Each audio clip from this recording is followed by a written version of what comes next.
ends in the Sahara, Earth's largest, most uncomfortable tomb. This is the Onion News Network.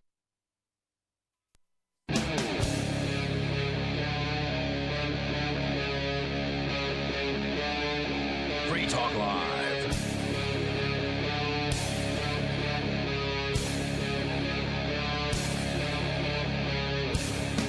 This is Free Talk Live. 855-450-FREE is the toll-free number. You can join us here and, of course, bring up whatever's on your mind. 855-450-3733. With you in studio tonight, it's Ian. Jonny Ray. And Johnson. So, Johnson, can your teen be a hacker? They might be. Criminal teen. Criminal teens. What does that mean? It means that they might be a hacker, and therefore they are a criminal teen. So, were you ever a hacker? No. I mean, were you ever really. elite? Did you ever go to a 2600 meeting? I've been to 2600 meetings. I've been to 2600 meetings here in Keene. What would happen if the feds knew about that? Nothing. Okay, good. I mean, what is a 2600 meeting? I guess the most hacking that I've done, I have been contacted by the FBI once. Is that right? Yeah. Me and a roommate in Florida, I was defrauded and essentially did work for someone did artwork design for someone who was doing a website, that I was working with, doing actually internet radio way back before like internet radio was even a thing. It was like many years before podcasting was even in existence.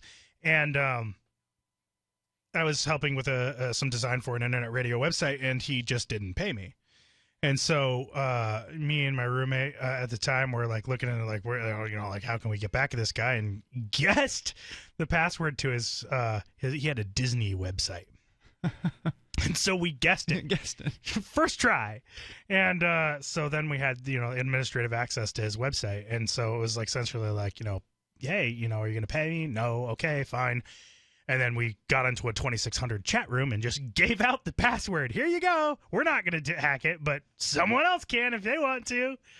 And we're basically, apparently, a white hat Fed hacker immediately took the password, locked down the website, and contacted us and said, "Interesting. You could be prosecuted for this behavior. I have on the other line the owner of this website."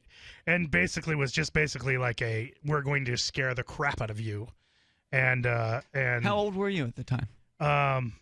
College. Okay. What was the password? Was it Jasmine69? Tiger Lily. Were you a teenager in college or in your 20s? I don't know, actually. So you were darn close to a teenage hacker then. Yeah, basically. Yeah, maybe. So, how'd you guess that it was Tiger Lily? It's not really like it had something to do with like one of his favorite characters or something like that. Like, okay. Yeah. So should parents be afraid of you? I don't know. Maybe. I am now one of those bomb throwing anarchists. But, okay. I'm an anarcho-capitalist, Ian. It's terrifying, right? Libertarians, we're trying to take down the government structures that keep everyone safe. So tell me what inspired this discussion. There's actually some sort of story about this. Well, the Huffington Post is basically trying to make sure that everyone is aware of possible behavior that their children could be exhibiting. It's a well-known fact that society's growing dependence on technology and the internet over the last decade has led to a growth in illegal activities on the web. But did you know that the average age of a cyber criminal is now just 17 years? We're on the cusp of Generation Cyber, those who have grown up surrounded by the internet. Recent research we have conducted, this is Huffington Post, has found that 1 in 10 16 to 19-year-olds knows someone who has engaged in some form of illegal activity. If you think the average A-level class of 20 students, that's 1 or 2 teens in every class. So it could be your own teenager that's involved in illegal cyber activity. Some of this is simply down to youthful defiance for teenagers belonging to a truly digital generation. There is now pressure on teens to set themselves apart from the crowd and raise their status within their peers. And for some, digital defiance is an avenue that they may travel down. Teens are influenced to seek attention in this way due to the glamorization of cybercrime. In fact, we recently carried out research with a sample of 1,500 16 to 19-year-olds, which revealed that over a third of them would be impressed if a friend managed to replace the homepage of a major bank with a cartoon. I'd be impressed. I would be impressed. Teens may seek this sort of respect from peers, but many may be naive about the implications and the consequences of their actions. What are the implications? Well, unfortunately, it's frighteningly easy for teenagers to find their way into the dark corners of the internet today.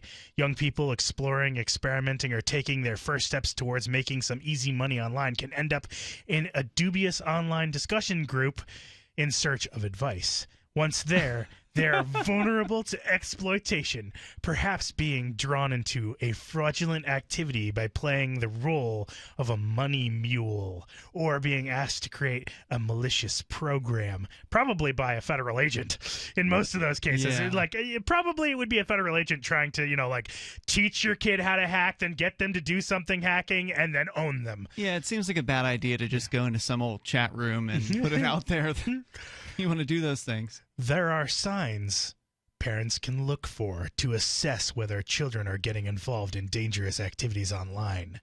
Here are some questions to consider. 1. Are your children hesitant to talk in depth about what they do online? Wouldn't that be like what could they every possibly kid? be doing, especially if you have a male child? Who knows what they could be doing online? It could definitely be an illegal activity. I used to study hacking in Playboy magazine. In Playboy magazine? Yeah, there were all sorts of hacking articles. He was hacking away at himself. I studied them rigorously. Very, very rigorously. 2, do they get paid for their online activities? Who knows? That's one for the daughter, probably. Well, the parent wouldn't know if they were taking Bitcoin. That's true. Is your child spending an abnormal amount of time online, and has it affected their sleeping habits? Wait, was that 3 and 4? That was just 3. Okay. And if they were taking Bitcoin, like suddenly they just have a whole bunch of packages showing up online from ordering from Amazon because they're using Purse. SaveItPurse.com. Have they become more socially isolated in the real world? So that's 4. So that's their 4 questions, and they say, of course, some of the signs above can be perceived as just normal teenage behaviors. So they shouldn't be taken in isolation, as they don't necessarily mean a young person is at risk of getting involved in cybercrime. They are just indicators to help parents investigate these tendencies further. Ultimately, I'm just imagining parents sitting their son down and saying, "Son, have you been hacking?" Yeah, right.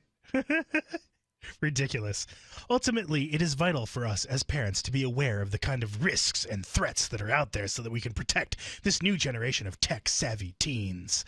I've included some of my top tips below on how adults can prevent teens from being unwittingly drawn towards criminal activity. Okay. 1. Communicate and educate. Talk to your children about the potential dangers. This should begin as soon as the child starts using internet-connected devices. Let them know that the same stranger danger rules apply in the online world. Just as we encourage them to develop this awareness in the real world, make it clear that what's morally right and wrong applies just as much to the online world. Take control. I don't think that's necessarily bad advice. Yeah, that's not necessarily bad advice. But at the same time, it's like, let's not just start instilling fear. Sure. Be afraid of everything online. Yeah, I think the stranger danger does make people unnecessarily afraid. Be afraid of the other text people on your computer because there's a real person behind it. I think most people are good people, and right. so that really shouldn't apply. Right. Take control. Use parental control software to establish the framework for what's acceptable, how much time and when they can spend online, what content should be blocked, what types of activity should be blocked, chat rooms, forums, etc. Parental control. Hold that thought. 855-450-FREE. That's the toll-free number. You can join us here tonight. Skype username LRN.FM. This is Free Talk Live. Every once in a while, you get information that's worth changing your life for. This is one such time. You can save up to and beyond 25% on all purchases at Amazon. You probably heard of Bitcoin and just not thought much about it. You certainly know that you can get competitive pricing at Amazon, but now you can get a 25% discount on nearly everything you need to live. I've just given you a huge raise, and all you have to do is claim it. You go to saveitpurse.com and open an account. Do this right now. Don't wait. Then you fund the account with Bitcoin. You can buy them through expresscoin.com with a check or money order. There are other ways to get Bitcoin, but that's fast, safe, and easy. This information is worth you changing the way you do things.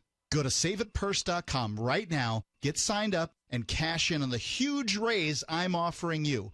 15 to 25% off of everything at Amazon through saveitpurse.com.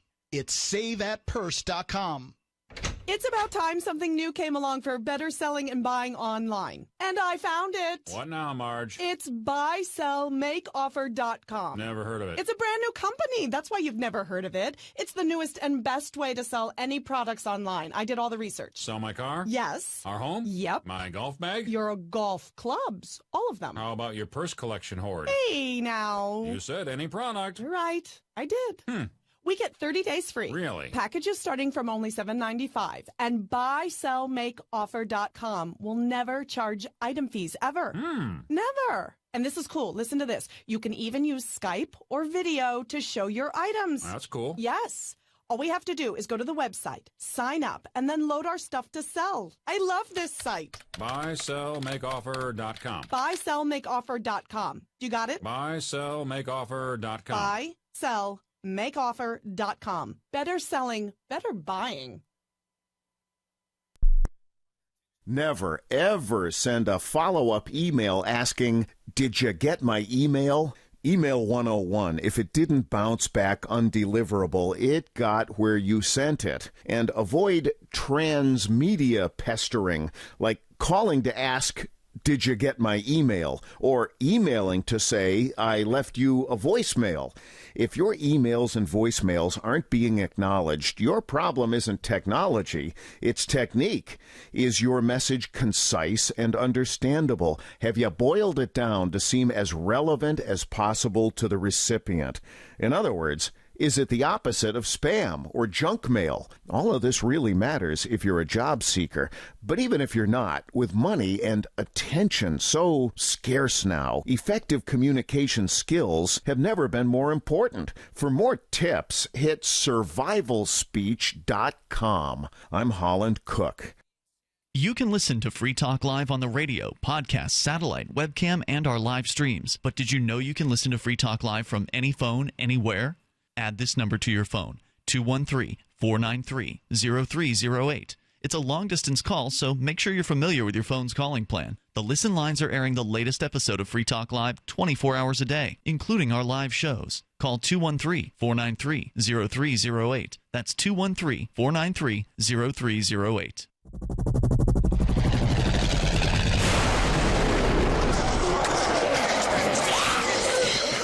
In Survivor Max 2, School Bites, Max must scavenge through a wasteland swarming with the undead. Desperate to find the medicine he needs, he discovers a community of survivors at his former school. Has he finally found the safe haven he's been looking for, or will he discover that school bites?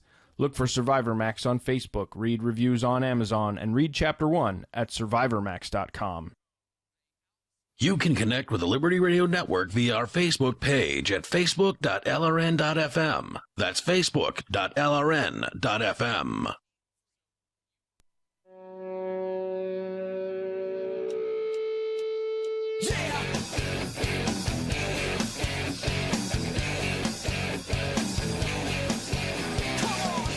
It's Free Talk Live. You can join us here if you want. 855-450-FREE. That's 855-450-3733.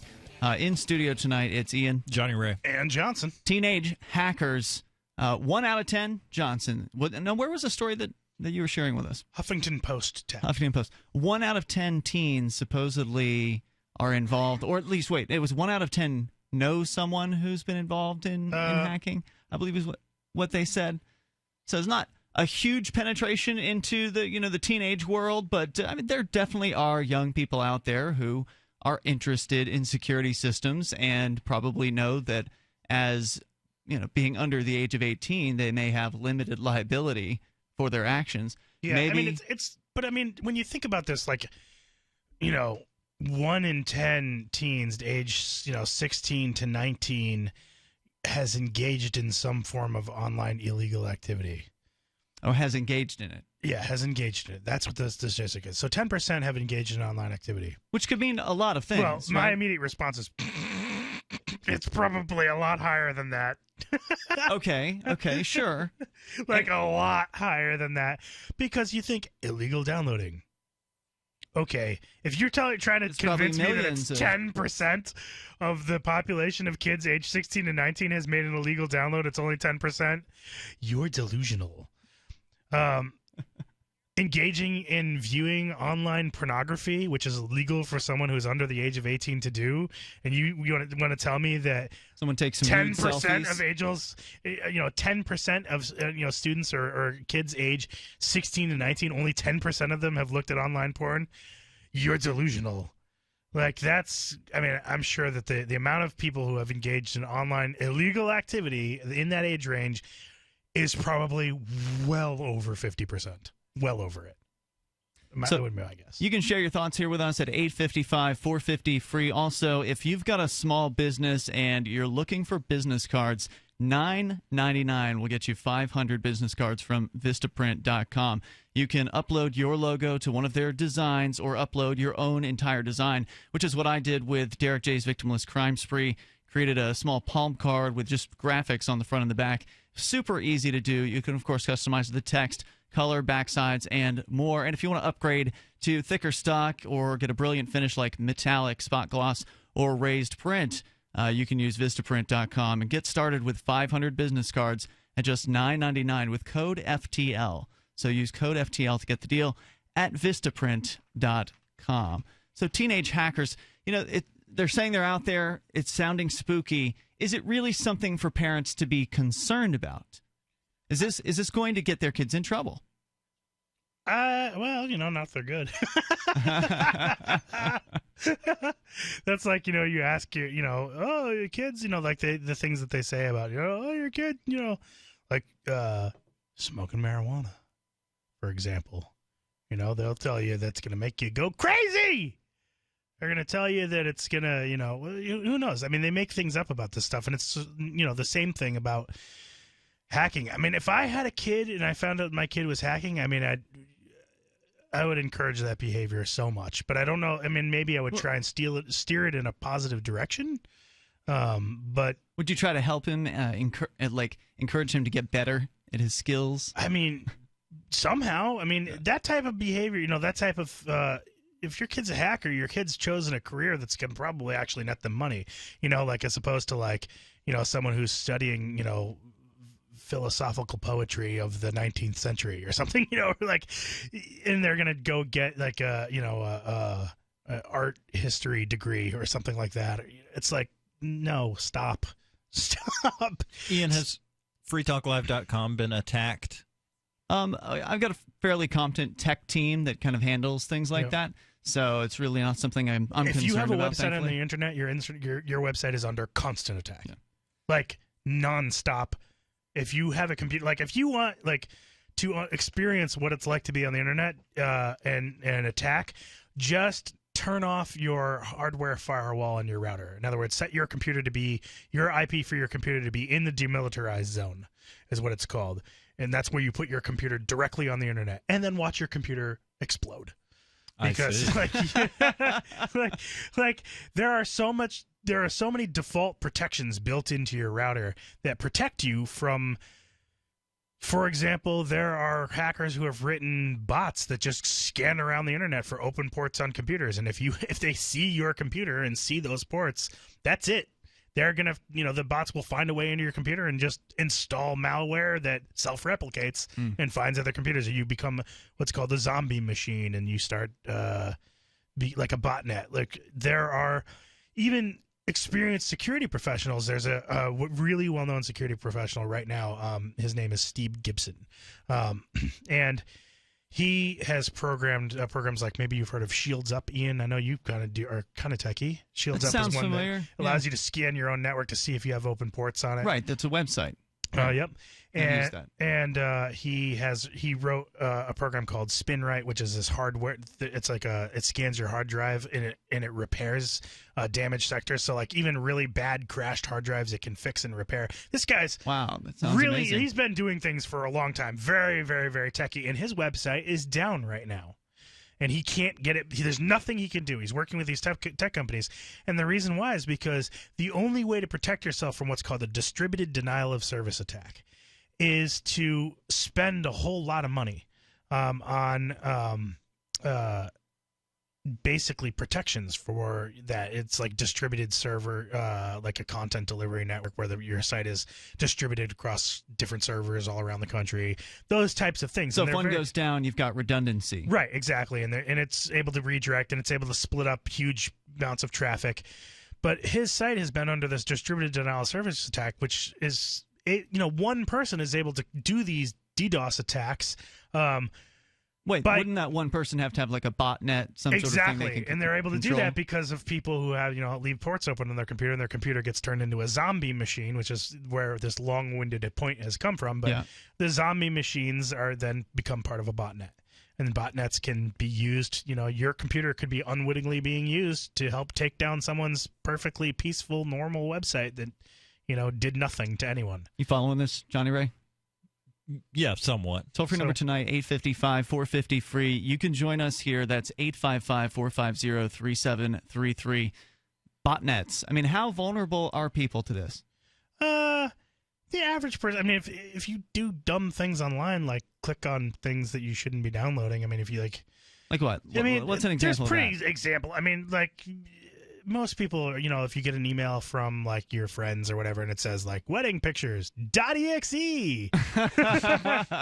like maybe you shouldn't click on that. If you click on a website and it's like, and it's like, oh, I'm gonna go to PayPal. This isn't actually PayPal.com. Like that type of thing. Like, they're not paying attention. Right. If you're not paying attention, or the URL, it's like, or you're going to PayPal.com, except for it's like actually PayPie, because it's actually an I, a capital I instead of an L.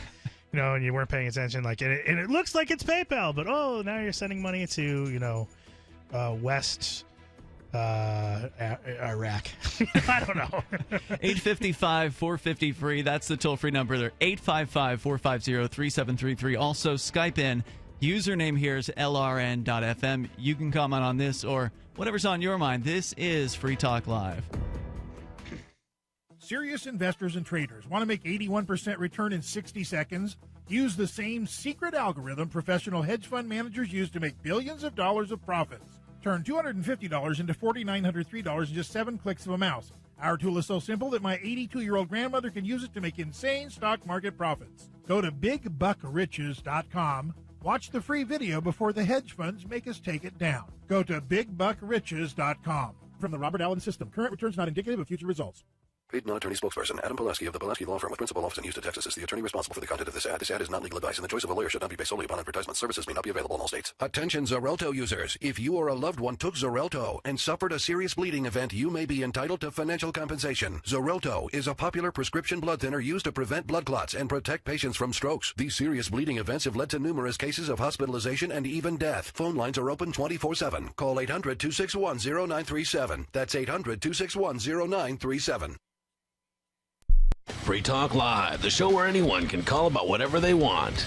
And we do mean anyone. The first point is it's legal, and that's important. Now, my question to you would be, they gassed Jews legally in Germany. Was that a good law?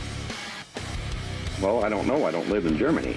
come on. You don't know? You don't know whether it was a good idea to gas Jews. You don't know whether it was a good idea to incarcerate Japanese Americans during World War II. What does that have to do with them crossing the borders of the United States I'm of making America? a point, and I'm drawing a parallel, and it's a clear parallel, and you're dodging it. Do good people disobey bad laws, Buck? No. Good people do not disobey bad laws? Criminals dodge the law. Buck, wait a second. What if they outlawed guns in your state? Would you turn yours in, Buck? Oh, absolutely, in a minute. You would? Well, I'm Yeah. sorry. You're a fascist. Bye. Free Talk Live, 7 nights a week from 7 to 10 Eastern, live on the Liberty Radio Network at LRN.FM. I love My Magic Mud. I drink a lot of coffee. I had stains on my teeth. Then I found My Magic Mud, and I was told it would remove stains. So I paid attention when I brushed the first time. My Magic Mud is black tooth powder, and the difference it made in my teeth in one application was noticeable. With 4, my teeth were as white as you normal folks out there. Please go to mymagicmud.com and buy a jar. There's 150 applications for $25. You can use Bitcoin, mymagicmud.com. Did you know that you can listen to and watch Free Talk Live during our live show 7 days a week from 7 to 10 p.m. Eastern via our studio cam at cam.freetalklive.com? Not only that, but you can also chat with other listeners at the same time. Do I need to mention that both the studio cam and chat room are totally free? Outside of Free Talk Live's live hours, you won't see a cam feed, but will hear audio from the Liberty Radio Network. So listen, watch, and chat all free at cam.freetalklive.com. That's cam.freetalklive.com. I've been told no in many different ways. I give you an order and you're going to obey it. You can do that and you have to leave here. You cannot bring signs into the rally. Walk with me. Well, I'm comfortable here, actually. Whoa, Hey. Who do you think you are? Excuse me. There is no video or audio allowed in this office. No, I have work today. You ain't going to make Wait now. Wait a minute. Hey! Oh my God! Unbelievable! Why are you running from me? Because you scared me. What am I being detained for? You're being served. What is this? You're being served. What is this? Bureaucrats have a funny way of telling people no. That's the sound of the men working on the chain. Derek J's Victimless Crime Spree. Watch it for free and order the Director's Cut DVD at victimlesscrimespree.com. While our satellite channel is free to listen to, it's not free for us. You can help us cover our satellite costs with the chip-in on the right side of the page at lrn.fm.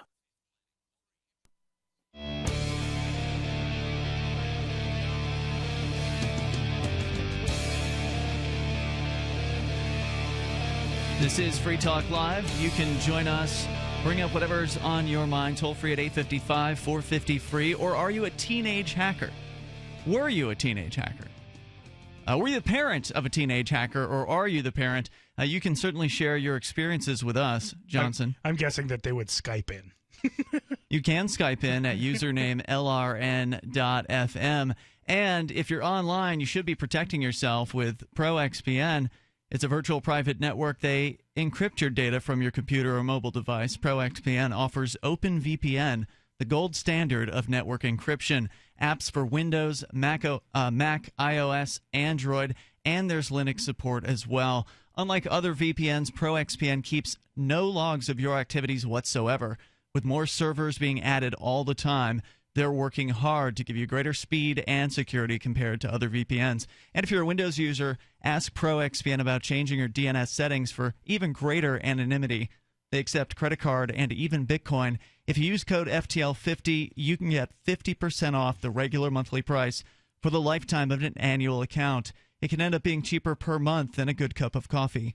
Use the internet the way it was meant to be used. Go to proxpn.com now. Use code FTL50 and take back the privacy that is your right.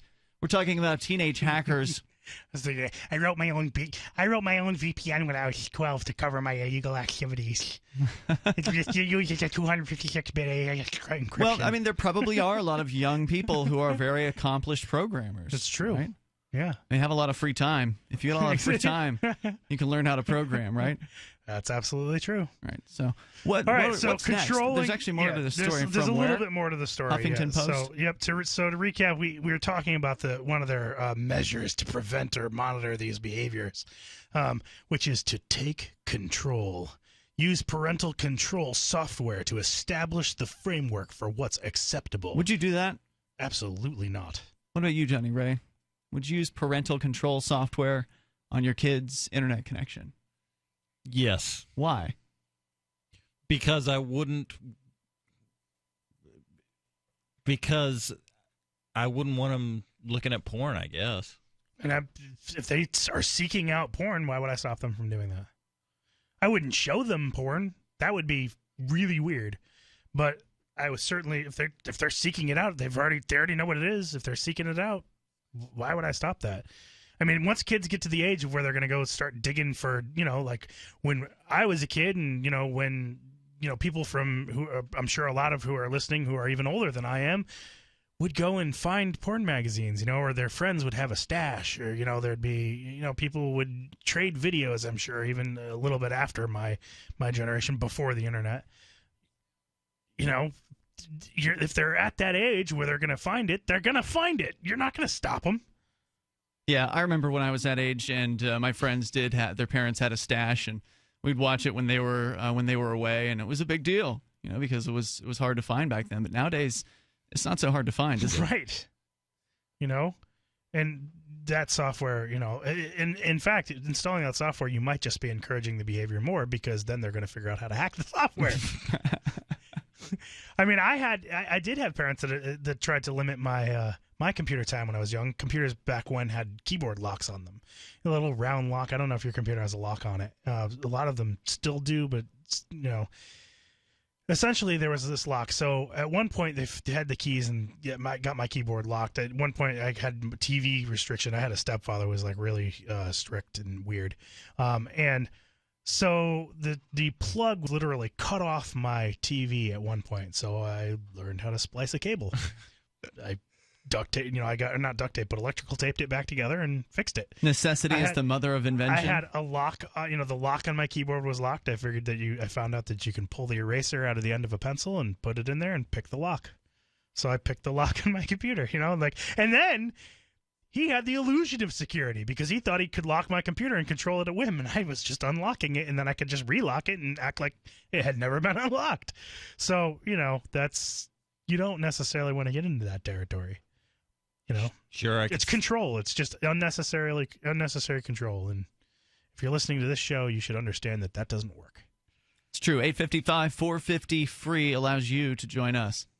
So, again, it's talking about how much time they can spend online, what content should be blocked, what types of activity should be blocked, chat rooms, forums, etc. Parental control filters can normally be configured for different computer profiles, allowing you to customize the filters for different children. So, it sounds kind of crazy to be controlling like that. Yeah, it is. To me, it's crazy. It's controlling. I mean, I think that you should definitely steer a kid in the right direction and try and provide them good content and not let them get too sucked into, dark content, I guess, if that's what you're, There's a dark side to the web, no doubt about it. It gets very dark out there. Kids can get attracted, people can be, people in general can be attracted to it's like, what's that? Like a train wreck or whatever you want, you can't look away, that kind of thing. And sure. You get drawn to it. So, just put better things in front of be more interesting as a parent. Stop being such a boring person if you have to turn to these content filters. That's what I think of people who turn to these content filters, is that they're just boring people. You can't interest your kid and find something. Maybe you're just too stupid for your kid. I mean, that's really what I think for someone who's that uncreative, that they can't present things that are going to interest their kid more, like learning science or something like that. Something or that you can help them with. Better computer programming, that kind of stuff, But I clearly also understand, some parents aren't equipped. I mean, some parents do have kids that are just way smarter than they are, like your kid is just smarter than you are as a parent. And in which case you should find someone who can, be a role model for your kid. Someone who is intelligent. If you're a parent that's not so bright and you have a kid that is way smarter than you are, then you should find a smart role model for your kid. Because if you can't fill that role, then you should find somebody who can. Because otherwise the kid's going to have to be their own role model and find people online or reach out to, interact with people who are going to engage their mind. That would be my recommendation. Is there more from this story? Yeah, more than that. So, in the next one here. These are still the tips for parents. Yeah, pretty appropriate. This one segues well. Give guidance. Explain what to do if they know someone who is involved in illegal activity. This is especially important as our research indicated that only 18% of teens would tell a parent or a teacher if they knew someone was involved in illegal online activities. Set clear ground rules about what they can and can't do online and explain why you have put them in place. I mean, that's not totally unreasonable, that one there. I mean, I know that there, you don't want your kid to be ending up rotting in a jail cell or a prison cell, even worse. So most people don't. You should prevent that. And then it says use the good side of the web. Make use of the great advice available on the internet. For example, the Safer Internet Day site or the CEOP Think UK Now site. It's just. My thought is just, put good role models in front of your kid and good sites. If your kid is smart enough to be a hacker, they know a lot of programming and they have a lot of skills that are going to make your child extremely employable.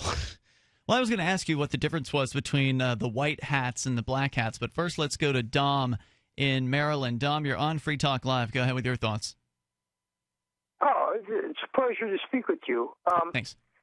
I just have a little bit to add from my personal experience. Okay. When I was actually prepubescent, I came across computers in 5th grade, and I got to tell you, the logic astounded me. It was a wonderful experience to find a world where I do something and it happens. It was a magical experience. Right. And I could see how, people fall into this, path. You see something and you tell it to go here, go to 10, it goes to 10.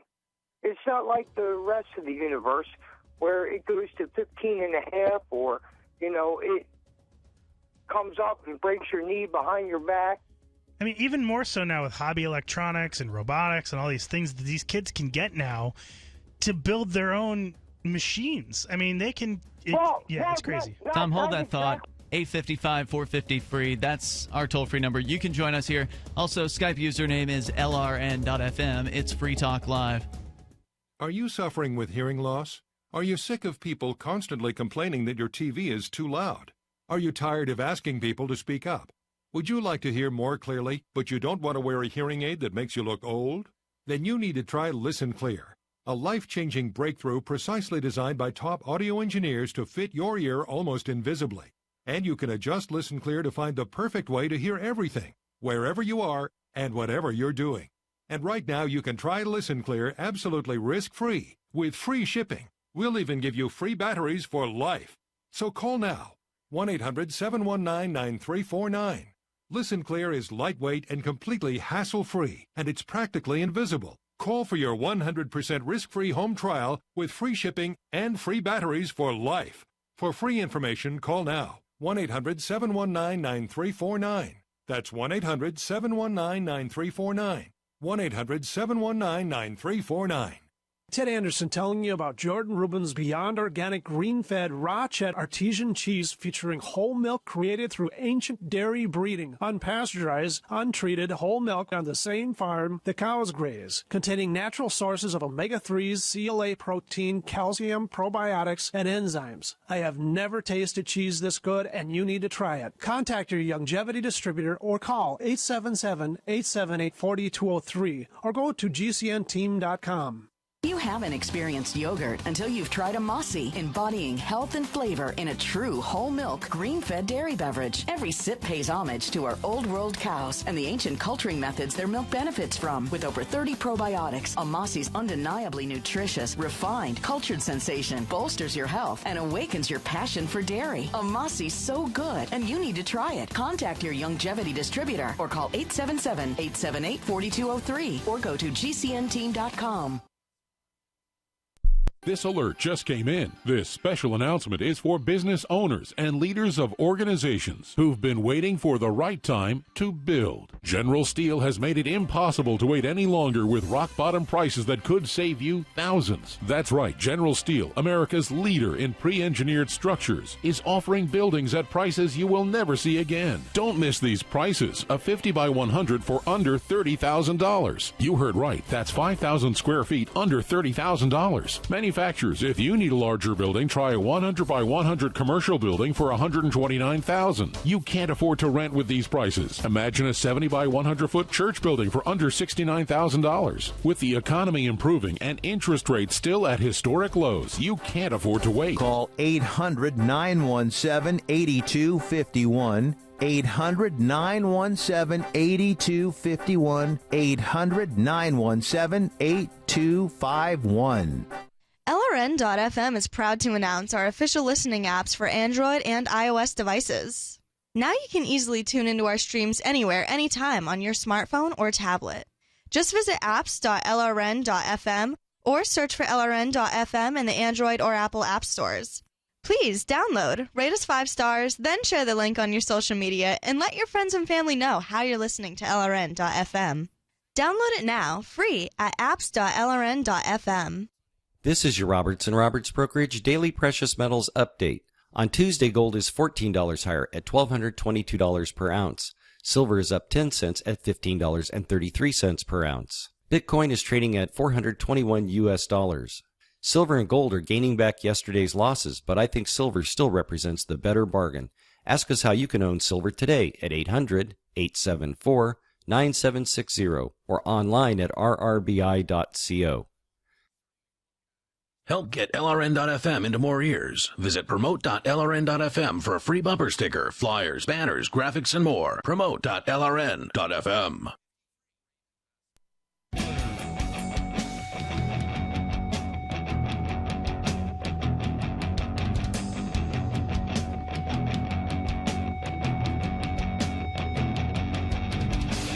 This is Free Talk Live. The toll-free number here is 855-450-FREE. Are you a teenage hacker? Were you a teenage hacker or maybe the parent of one? Are there something to be concerned about? And what is the difference between white hat and black hat? We haven't gotten to that yet. Our toll-free number again, 855-450-FREE. If you'd like to support the show, you can become a Free Talk Live amplifier. Just visit amp.freetalklive.com, and that allows you for $5 per month to help us get on more radio stations all around the country and expand our signal via satellite, bring more internet listeners on board. You can do that for us, and it really is appreciated.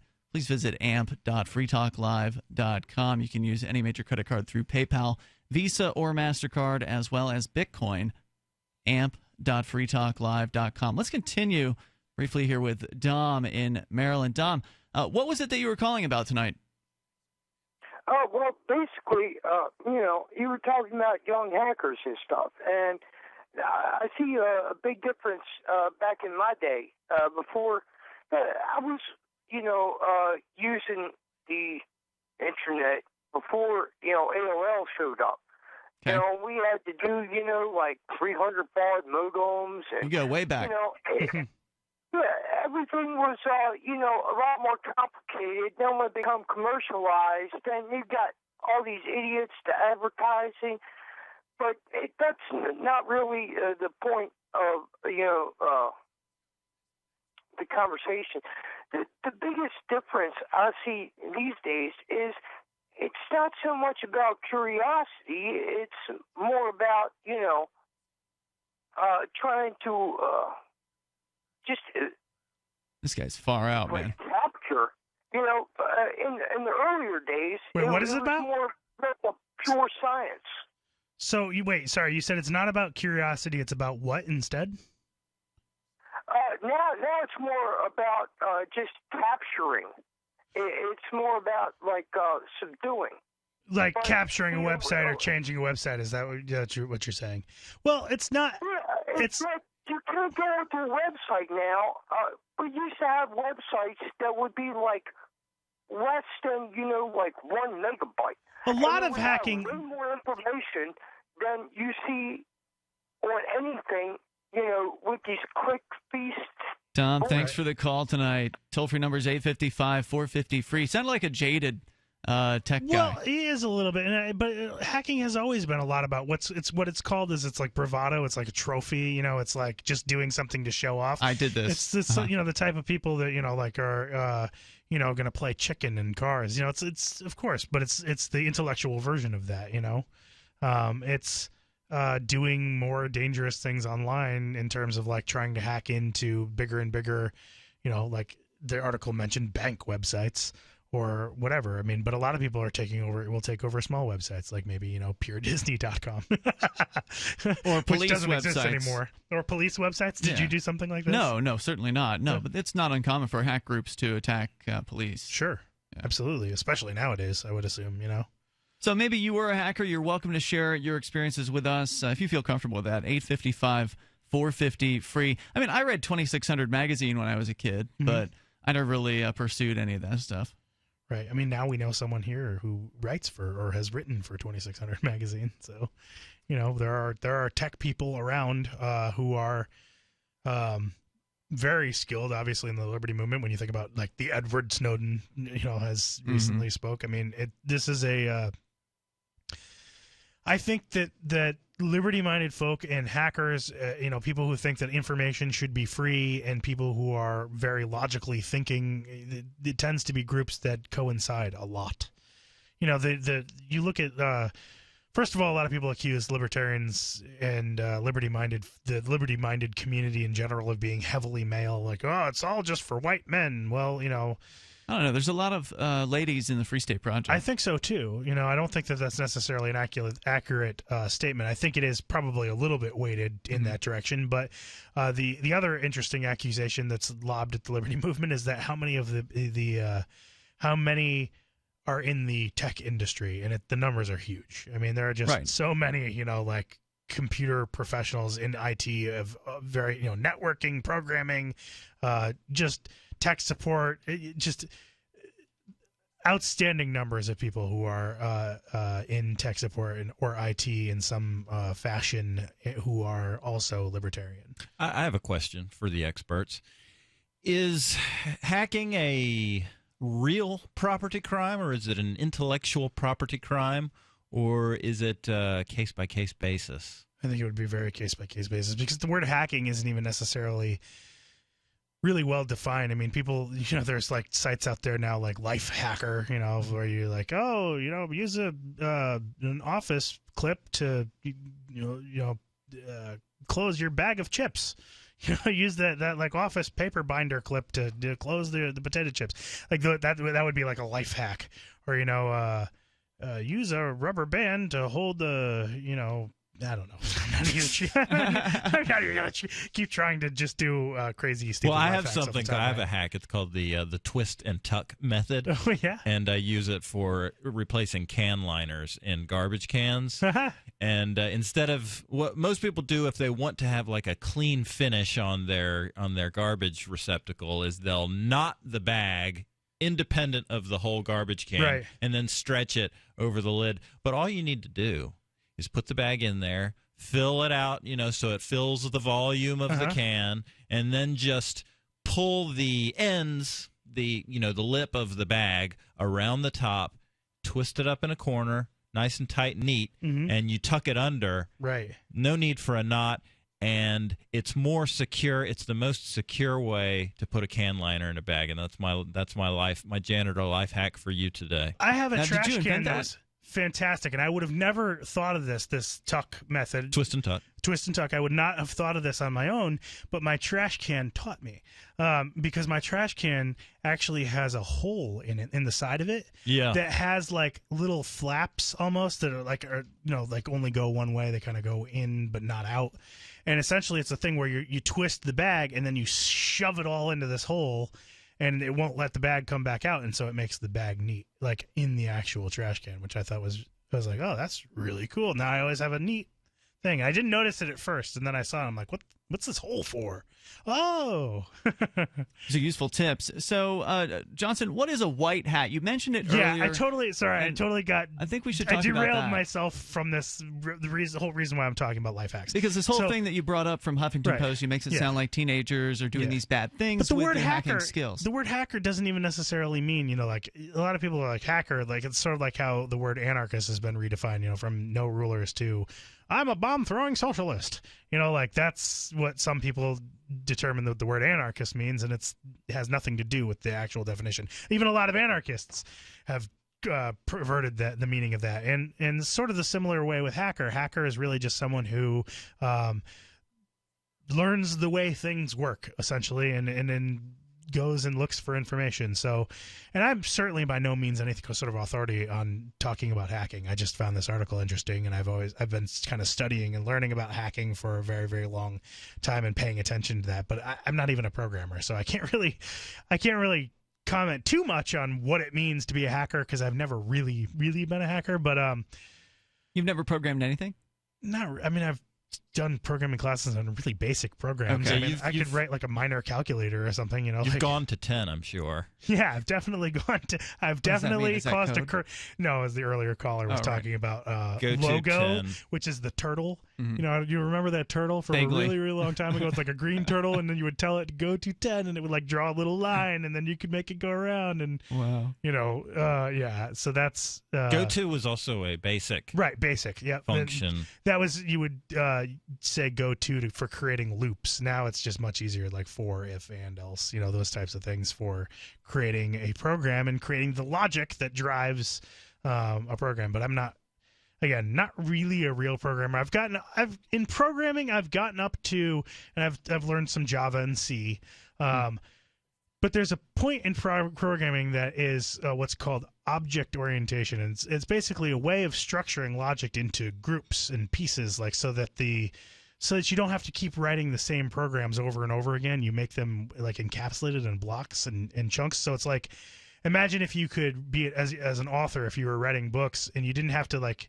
Your next book, you could use pieces from your first book in like whole chunks. Like, I'm going to take this whole paragraph and put it in my new book, and somehow it would work. It'd work, yeah. That's basically what programmers are able to do. Which is why some programmers can create these amazing, crazy programs in very short amount of time. And for some reason, the first program that's on the top of my head, and I'm going to just plug it, is Cell 411. A great program. Our friend. Highly recommend made that in a fairly short amount of time. He did. By using other programming libraries and things that are out there and put it together. And toll-free number tonight, 855-450-FREE. You can join us if you're a teenage hacker or whatever you want to talk about. As a pioneer of the e-commerce movement, Overstock.com is proud to be the first major retailer to accept Bitcoin. Overstock was the first because Patrick Byrne, Overstock's CEO and founder, firmly believes in personal freedom and cryptocurrency. Over the past 16 years, Overstock has furnished over 18 million homes with a diverse line of products to suit everyone's unique styles and preferences. Support Overstock and freedom of choice while enjoying free shipping on orders of 0.211 Bitcoin or more. There comes a time when you need custom embroidered or screen printed apparel for your business, organization, or a special event. Corporate Casuals has been helping people create great looking logoed apparel for over 25 years. They can produce a single piece or thousands using name brand apparel like Nike, Patagonia, Adidas, and Hanes. Create your logo in their online embroidery design studio or upload your existing logo and they'll turn it into embroidery. Go to corporatecasuals.com/FTL and include FTL in the order notes and save 5% on your order. Ross Ulbricht was convicted in early 2015 of running the infamous Silk Road Underground Market. The Silk Road was a gift to humanity and helped reduce the harms brought on by drug prohibition. For this good deed, Ross has been sentenced to life in prison with no possibility of parole. Now, an appeal is Ross's only chance, and he needs your support. Please visit freeross.org, where you can contribute via various methods, including Bitcoin. Visit freeross.org. That's freeross.org. The three most important things you can do for Free Talk Live are: 1, share one episode a week on Facebook or in some other social networking site. 2, buy the things you buy online through shop.freetalklive.com. 3, give $5 a month to the AMP program. You likely buy all kinds of things online. Amazon is the largest online retailer. You can get what you need at the same prices with free Super Saver shipping by going to shop.freetalklive.com. Please do your online shopping at shop.freetalklive.com. You're listening to the live edition of Free Talk Live. Hour number 2 is next after the news here on the Liberty Radio Network at LRN.FM. From Keenan, the Shire, the Liberty Media capital of the world, this is Daryl W. Perry, host of FPP Radio News for Tuesday, February 23rd, 2016. Silver is trading at $15.20 per ounce. Gold is valued at $1,220 per ounce. And according to BitcoinAverage.com, the average price of Bitcoin is $426. Antiwar.com reports at least 14 people, including 6 Afghan police and 8 civilians, were killed on Monday when a Taliban motorcycle bomber attacked a group of police near a medical clinic north of Kabul. 11 other people were wounded in the incident. The Taliban claimed responsibility for the attack, claiming it was an attempt to assassinate a local police commander. They insisted, however, that the civilian casualties happened when the police opened fire at random after the explosion. Parwan provincial officials presented the incident as an attack on the clinic itself, though it seems more likely that the Taliban would attack the police, as that is a common focus of their attacks in recent months. Police had previously claimed that the attack had taken place in a marketplace, not at the clinic. None of the officials identified the targeted local police commander, nor said whether or not he was wounded in the attack. FPP Radio News is brought to you by Bitcoin Not Bombs. Bitcoin Not Bombs is a launching pad for nonprofits and social entrepreneurs into the financial freedom of the Bitcoin economy. Bitcoin Not Bombs offers premium publicity campaigns designed to facilitate an organization's adoption of Bitcoin as a payment system and to fully capitalize on that decision in their fundraising efforts. Bitcoin Not Bombs is fully committed to being the hub of the nonprofit sector of the Bitcoin economy, maximizing the potential cross-promotion of all our clients and commercial partners. To learn more, visit bitcoinnotbombs.com. UPI reports the U.S. Department of Defense will submit a proposal by Tuesday to close the controversial Guantanamo Bay Naval Prison in Cuba, a move President Barack Obama has promised was coming from nearly his first day in office. Administration officials have been batting around ideas to close the prison for years, but the effort has picked up additional steam over the last year. On Monday, a Pentagon spokesman said they will submit a plan to Congress by Tuesday, the deadline for proposals on the endeavor. U.S. Navy Captain Jeff Davis said, "We understand that the deadline is Tuesday, and it's our intent to meet it." Davis added, "The plan is to submit to Congress what our thoughts are on the issue, and what we see is a way ahead necessary to achieve the closure of Guantanamo, and to specifically point out the need for legislative relief." Reports on detainee abuse, torture, and lack of formal charges against some detainees drew criticism from the national and international communities. Years later, officials in the George W. Bush administration faced increased condemnation when some of the supposed interrogation methods, like waterboarding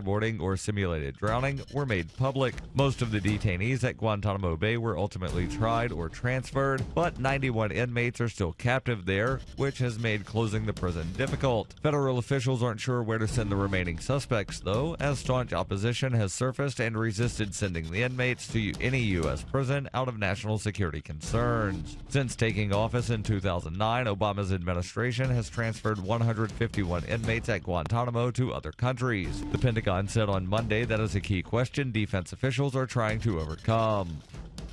For nearly 40 years, Roberts & Roberts Brokerage has been a trusted source for buying and selling precious metals like gold and silver. They also take Bitcoin for precious metal purchases and have permanently removed the minimum purchase amount for all orders paid in the digital currency. Call Roberts & Roberts today for knowledgeable advice on buying and selling precious metals and a forward-thinking approach to new technologies. 800-874-9760 or visit online at rrbi.co.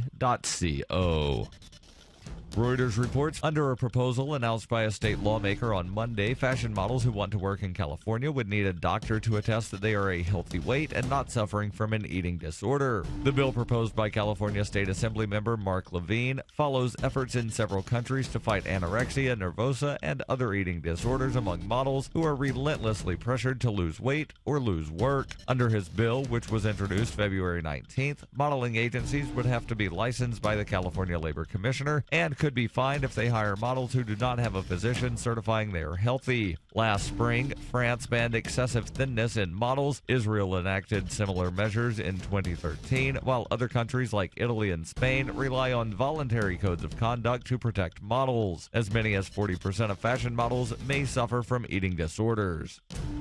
This has been FPP Radio News, online at fppradio.com.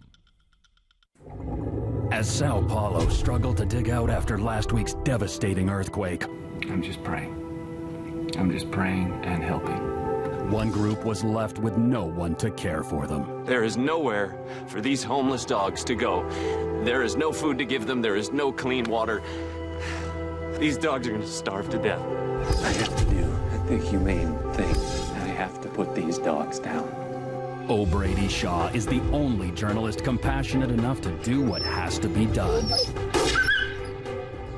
Put down 50 or 60 dogs today. I didn't want to. Let me help you! But their fate would have been much worse if I hadn't done it. It's better this way. O'Brady Shaw goes where other reporters won't and does the jobs other reporters can't. I'm so sorry. I'm so sorry. Gut Check with O'Brady Shaw. Live from Sao Paulo. Tomorrow night, only on the Onion News Network.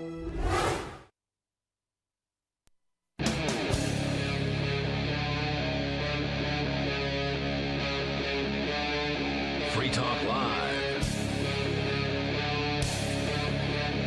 It's Free Talk Live, and you can join us here, whether you want to talk about teenage hackers or just kind of hacking in general. That's sort of where we're at tonight with the Huffington Post story, talking about how common the act of hacking supposedly is, or at least some sort of cyber crime. So I suspect that cyber crime is being mixed in with just, hacking, given that cyber crime could be taking a picture of oneself under the age of 18.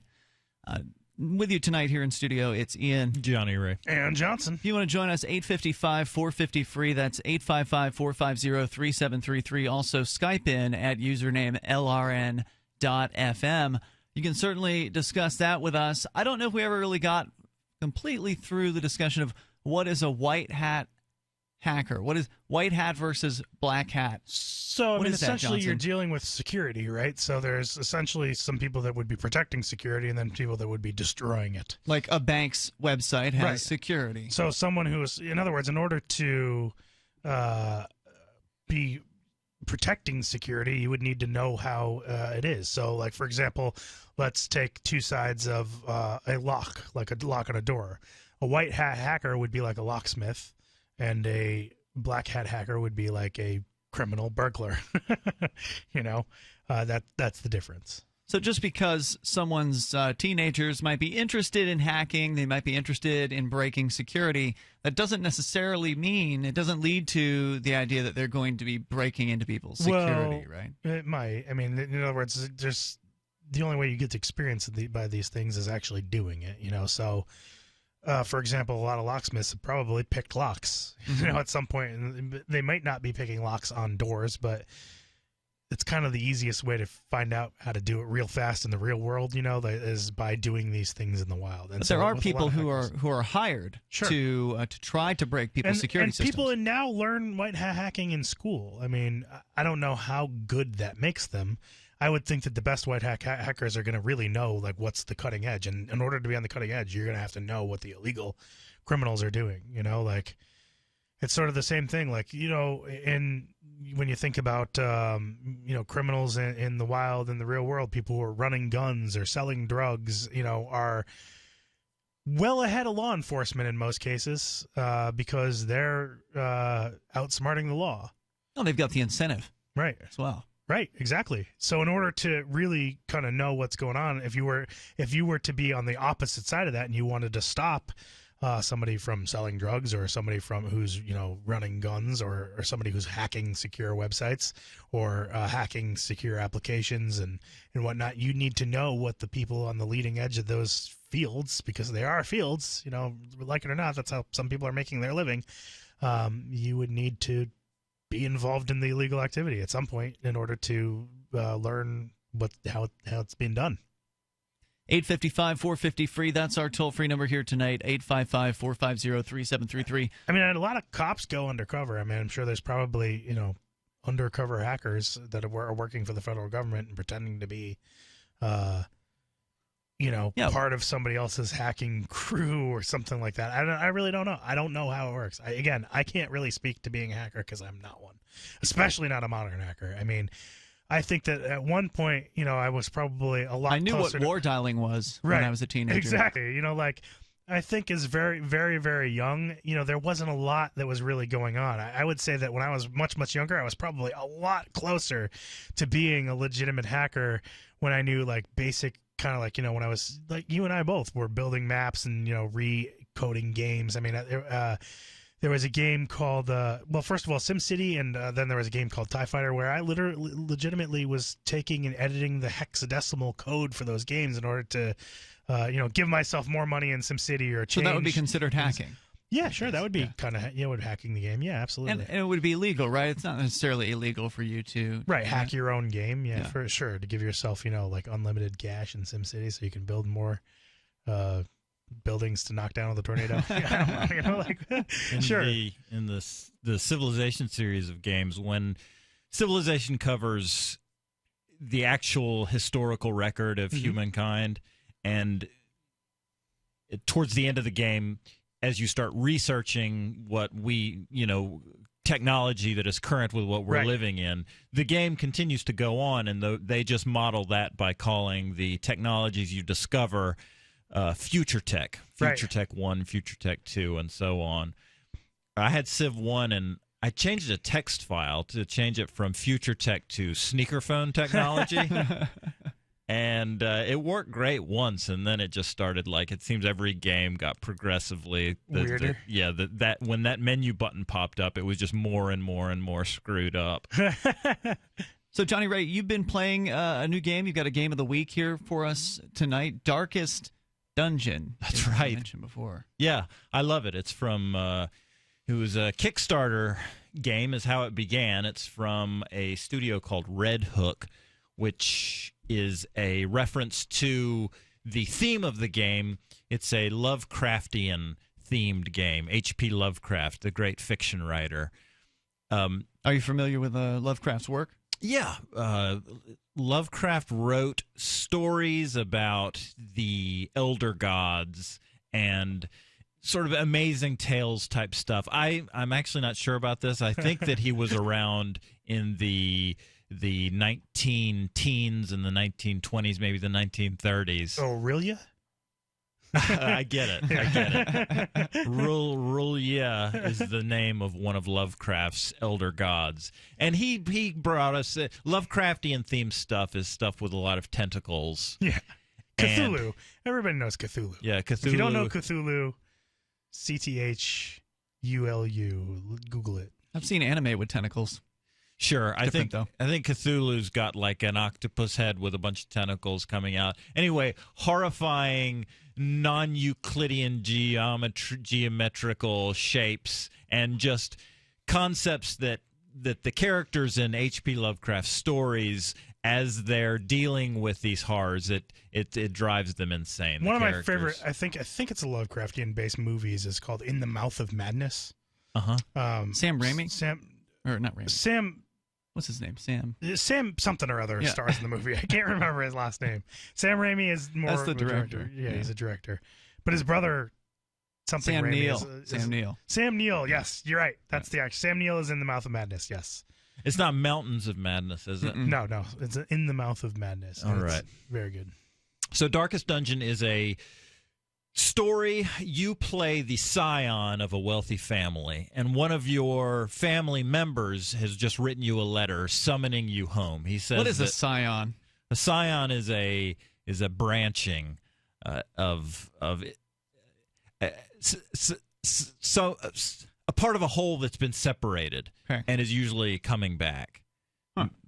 Like a wealthy scion is a son, a wealthy son who's sort of far away from his family. Got it. So he's you, the character. You're receiving this letter from a family member begging you to come back to your ancestral home to cleanse it of the abomination that it's become. Because he, the man writing you the letter, spent the family's fortune on swarthy workmen and sturdy shovels to dig under the foundations of the estate, and he's unearthed this portal, this ancient portal that they've opened, and beyond the portal, yes, is unsightly, nightmarish monstrosity. Yeah. Anything could be beyond that portal, right? Well, so the game has this wonderful Lovecraftian theme. It's got this artwork that is it's in a comic book style, as in your characters really they're not animated, but they're like woodblock art, like medieval Gothic art. Huh. It's dark, but it's colorful. It's got this brooding music. It's beautiful. And so the game is a strategy game. It's a turn-based strategy game. And what you do is you've got a roster. Your roster can hold about 24 guys. You assemble a team of 4 heroes to go into this dungeon. They've got different character classes. The game is always in Iron Man mode. That's the only way it's played. It sounds hardcore. The toll-free number here is 855-450-FREE. That's 855-450-3733. More Johnny Ray's Game of the Week. Your calls and thoughts. Hacking, teenagers, hacking, etc. You can bring up whatever you want. It's Free Talk Live. February is National Heart Month, and chances are you have a cardiovascular issue like I do. I help maintain my healthy heart by drinking Super Beets. It's a superfood powder that I mix with water, but you can mix it with yogurt or put it in a smoothie, whatever you want. Not only does it help boost my circulation and support my healthy blood pressure naturally, but I feel the energy and stamina boost in about 20 minutes, which no other superfood formula guarantees. All the beets from Super Beets come from one non-GMO farm in California, so they can keep a close eye on the production of the dietary nitrates. I want you to try this product for National Heart Month. And if you don't feel the results, you don't pay, guaranteed. Get a 30-day supply free with your first order. You also get nitric oxide indicator strips so that you can see it's working. Plus, get the free book, Beat the Odds. And all of this comes with free shipping. Call 800-951-8940 or visit FTLbeats.com. I believe in Super Beats. 800-951-8940, FTLbeats.com. Are you worried about your mom or dad living alone in their house? Hi, I'm Joan London. Listen, I know how difficult it is to find senior care for someone you love. That's why I recommend a free service called A Place for Mom. They are the nation's largest senior living referral service. Call A Place for Mom today. To receive free information on senior living communities in your area, call A Place for Mom at 1-800-704-6182. A Place for Mom offers free one-on-one advice from local advisors and a personalized list of senior living communities you can visit. If you have questions about senior care for your mom or dad, there's a place for answers, A Place for Mom. Call A Place for Mom in the next 10 minutes to get your free ebook on financing senior care as well as free information on senior living communities in your area. Call 1-800-704-6182. That's 1-800-704-6182. Looking for an excuse to come check out New Hampshire's liberty activism scene this fall? You're invited to Keenvention. Keenvention is your chance to meet dozens of key liberty activists from across the Shire. You can explore the beautiful little city of Keene, discuss various forms of activism with seasoned veterans, have fun at social events like the Hallow Keene Costume Dance Party, and learn about making the move. Keenvention received rave reviews last year. If you missed it, visit keenvention.info for full video coverage of every speaker and panel. Join old and new friends and neighbors in Keene for Keenvention this November 4th through November 6th. Tickets are available now for a special pre-order price of just $50 via credit card or Bitcoin. However, only 100 pre-order tickets are available, so reserve your tickets now at keenvention.info. Visit keenvention.info for more, or look for our page and event on Facebook. That's keenvention.info. If you want to know the latest about Free Talk Live before we go on the air, all you need to decide is how you want it delivered. It's your choice. Visit news.freetalklive.com. You can get emailed announcements and participate in contests via our email updates list. Plus, we have a Twitter account that you can follow and a Facebook page where you can become a fan. So visit news.freetalklive.com to get news about Free Talk Live as soon as it's announced and the way you want it delivered at news.freetalklive.com. That's news.freetalklive.com. So you've signed the Shire Society Declaration and are planning your move to New Hampshire to be around more liberty-oriented people. Next, sign up for the Shire Society Forum at forum.shiresociety.com. There are a bunch of people there who are already in the Shire, and they want to meet you. If you're already in the Shire physically, you should also come by the forums. Remember, not everyone uses Facebook. New people are signing up for the Shire Society Forum every month, so drop in and say hello at forum.shiresociety.com. This is the Liberty Radio Network, broadcasting the latest liberty-oriented audio content 24 hours a day at LRN.FM.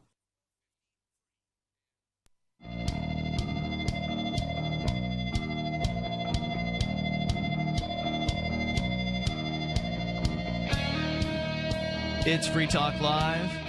You can join us here toll-free, 855-450-FREE. That's 855-450-3733.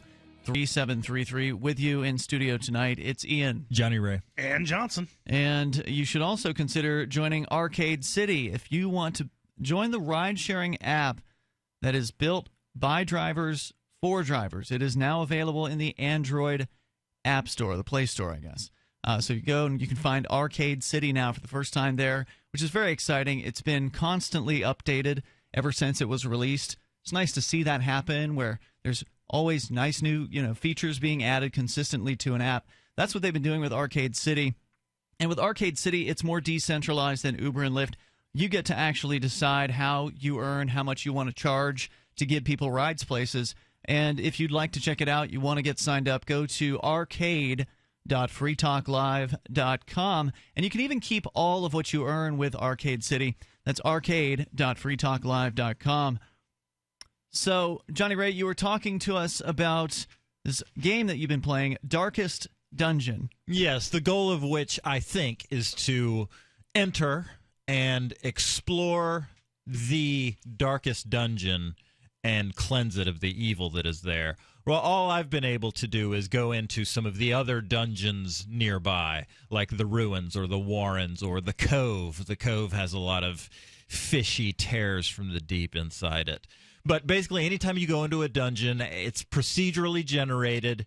It's so it's a new game each time you play. Yes, it is. But the way that it's generated is pretty rote, sort of depending on where you go in. That may not be the right word to use, but say, for example, you go into the Ruins. It lays out a bunch of tiles, and the tiles all connect to different rooms. And in the Ruins, it's all sort of oriented around squares. Everything's kind of connected up together like that in like a grid. Some of the other places it's a little more winding and so forth. But anyway, it creates a little level for you to go through that's got a bunch of rooms and a bunch of paths between them. Every time you go onto a tile, there's a chance of triggering. Well, not triggering. It's when it's generated, it's populated by monsters. Mm-hmm. So Can you see the monsters, or you can't see them? Sometimes you can. If you make certain saving throws, you'll be able to trigger your scouting, which you can buff for yourself. And if you have that knowledge, it helps you navigate your way through and minimize your encounters with the enemies, which you really want because the enemies can F you up fast. Hold that thought. Let's go to Daryl. He's in Austin, Texas. Daryl, you're on Free Talk Live. What's on your mind tonight? Yeah, you guys are a couple things. Well, you guys are talking about the hacking, and where I went to college, to get my IT degree, one of the things is they had a couple of courses. They had a course in hacking where our job our thing was to hack other people's computers and do certain things to learn how hacking works. Of course, before we did all this, we had to sign something saying we would only use our powers for good. And some of the stuff was actually quite easy to do, like using a program called Low Orbit Ion Cannon in order to pretty much do an attack on somebody. They taught you about the LOIC in school? Yes. Wow. That's well, sad. because the thing is, it was a It was a information technology with a technology with a specialty in network security. So the whole idea was, we're going to teach you how to hack and what tools they use, so you can understand how this stuff works. Mm-hmm. And so, which was actually smart. Hey, here's the tools. So if you got hit, you know what you got hit by. And I'll tell you, LOIC, what most people don't know, works really well. What does it do? What is the goal of the LOIC? It's a website that allows you to control a botnet. No, it's not a website. It's about what the low orbit ion cannon is. It's a program you use on your computer. Yeah, I thought it was a program. What you do, it's a program you put on your computer, and when you activate it, you say, I want you to go to this IP address, and it hits the IP address with just all sorts of noise. Right. It's controlling. It the crap out of it. And it pretty much but not from just your computer. It's controlling a botnet. Lower ion cannon sends out an instruction to a botnet to send a bunch of noise to a particular IP address. It's a DDo. It's a very, very basic DDoS to deny web access to other people, basically by crashing a website. Also, when you talk about video games, there's kind of a hacker-like video game. I say hacker-like because there's ideas of hacking, but it's not really hacking. Just press buttons on the controller. I don't know if you ever played the game Watch Dogs. I did. I actually started playing it recently. What is it? It's a hacker-based video. I mean, it's about hackers. It's sort of very loosely about hacking, but it's kind of like a Grand Theft Auto kind of game. But like as you go around, you can change the color of stoplights and hack ATMs and break into car. You do like missions for people. Yeah. It's interesting.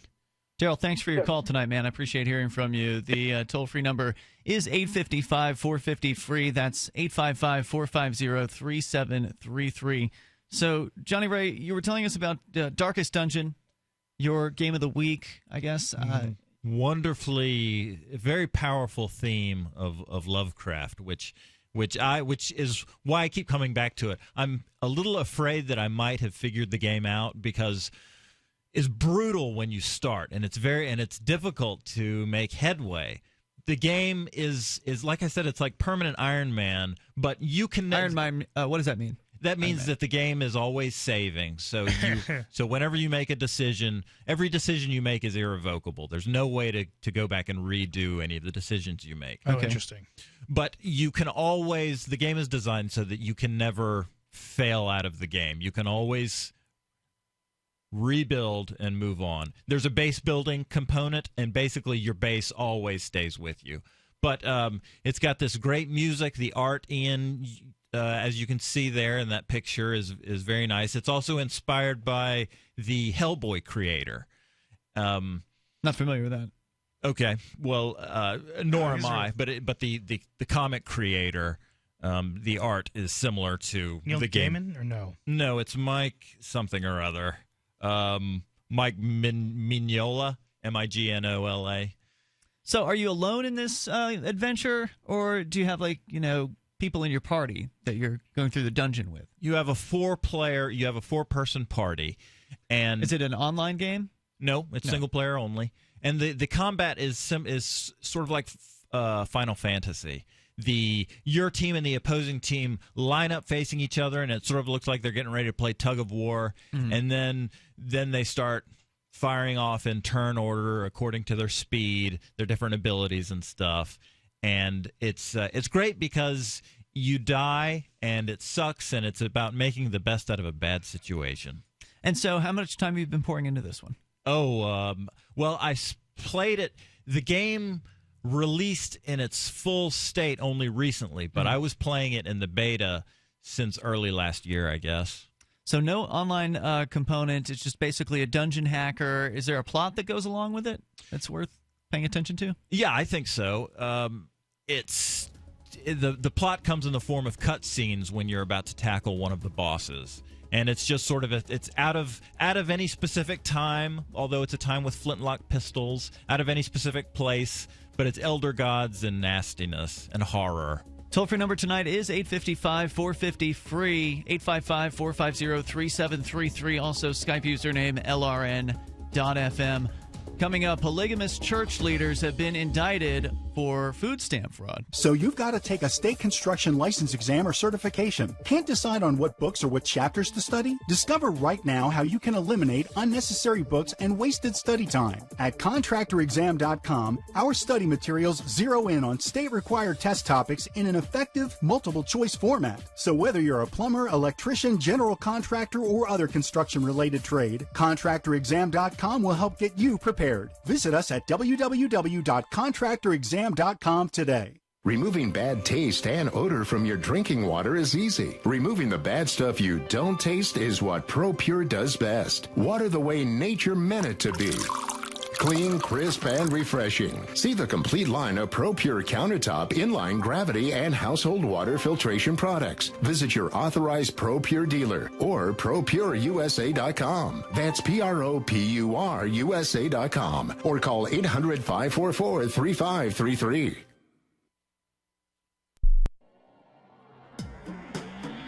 Free Press Publications is an independent, alternative media and publishing company founded in June 2009 with the mission of ensuring a free press for the freedom movement and is committed to spreading the message of peace, freedom, love, and liberty. FPP also gives new authors an avenue for publishing freedom-oriented material. FPP brings you daily news and commentary on the website fpp.cc, as well as a daily 5-minute newscast, FPP Radio News, and weekly news, views, and commentary in the FPP Freedom Minute and Peace, Love, Liberty Radio at fppradio.com, and the monthly newspaper FPP News at news.fpp.cc. Find FPP online at fpp.cc. That's fpp.cc, as in Creative Commons. SWCPoker.eu is Bitcoin Poker 2.0, where players can buy chips, play, and cash out anonymously with Bitcoin. No banking, just Bitcoin. Texas Hold'em, Omaha Hold'em, Draw, and many new games, including Chinese poker. SWC Poker gladly accepts players worldwide, and over 2 million hands of Bitcoin Poker have been dealt at SWCPoker.eu. Bitcoin Poker from the brand you trust. SWCPoker.eu. Here's a chance to do a little activism while you're cruising Facebook, Twitter, or Google+. Between the LOL cats, the recipes, the hot girls, and the inspirational sunrise memes, Free Talk Live's posts pass by your newsfeed. Like them, comment. It gives us more exposure. If you don't see our posts, click like at facebook.freetalklive.com and then hover over it to click Get Notifications. It's an easy way to spread the ideas of liberty a bit further. I know you're busy, but you can spare that 1/10 of a calorie it takes to click on something. facebook.freetalklive.com. On Free Talk Live, we're bringing people to the ideas of liberty every day.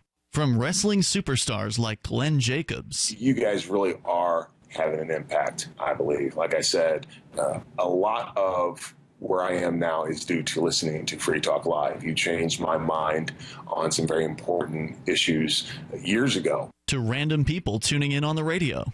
I was kind of stuck in the left-right paradigm. I heard your show by chance on a Saturday night. From there, I went on, joined the Free State Project, and become an amplifier. So, I mean, that's really the reason why I amp is because I know that if it wasn't for you guys being on as many stations as you are, I never would have found the ideas of liberty. Your amp will directly change more lives by getting Free Talk Live in front of people looking for talk radio online and on the air. When you amp Free Talk Live, you get perks like access to the AMP-only Facebook group and AMP podcast. Visit amp.freetalklive.com. You can sign up to receive the latest about the Liberty Radio Network via our email updates at updates.lrn.fm. That's updates.lrn.fm.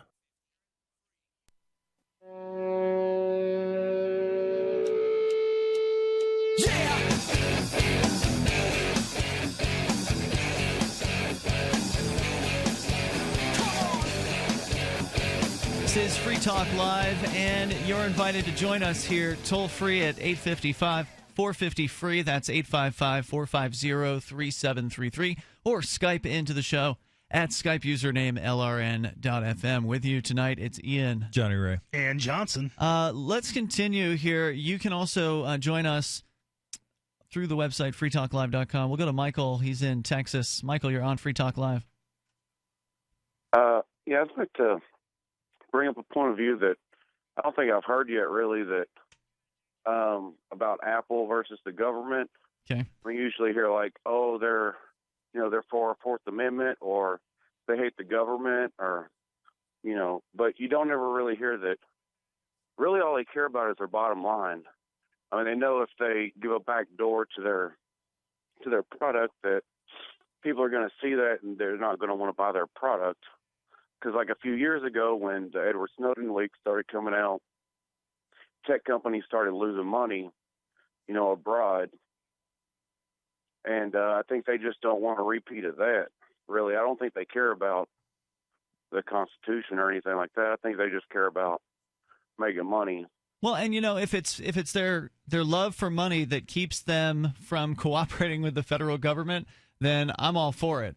I think the folks over at Apple are absolutely doing the right thing, and I'm grateful that they are, because it was in the news today that now the FBI is apparently demanding that they open up 12 more phones. I don't know if any of y'all saw that headline.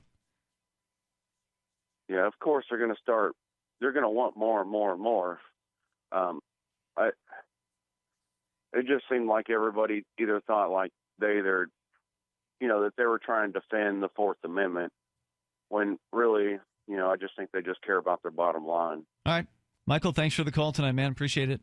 Toll-free number is 855-450-FREE. What do you guys think? Is it any kind of principle, or is it just the bottom line?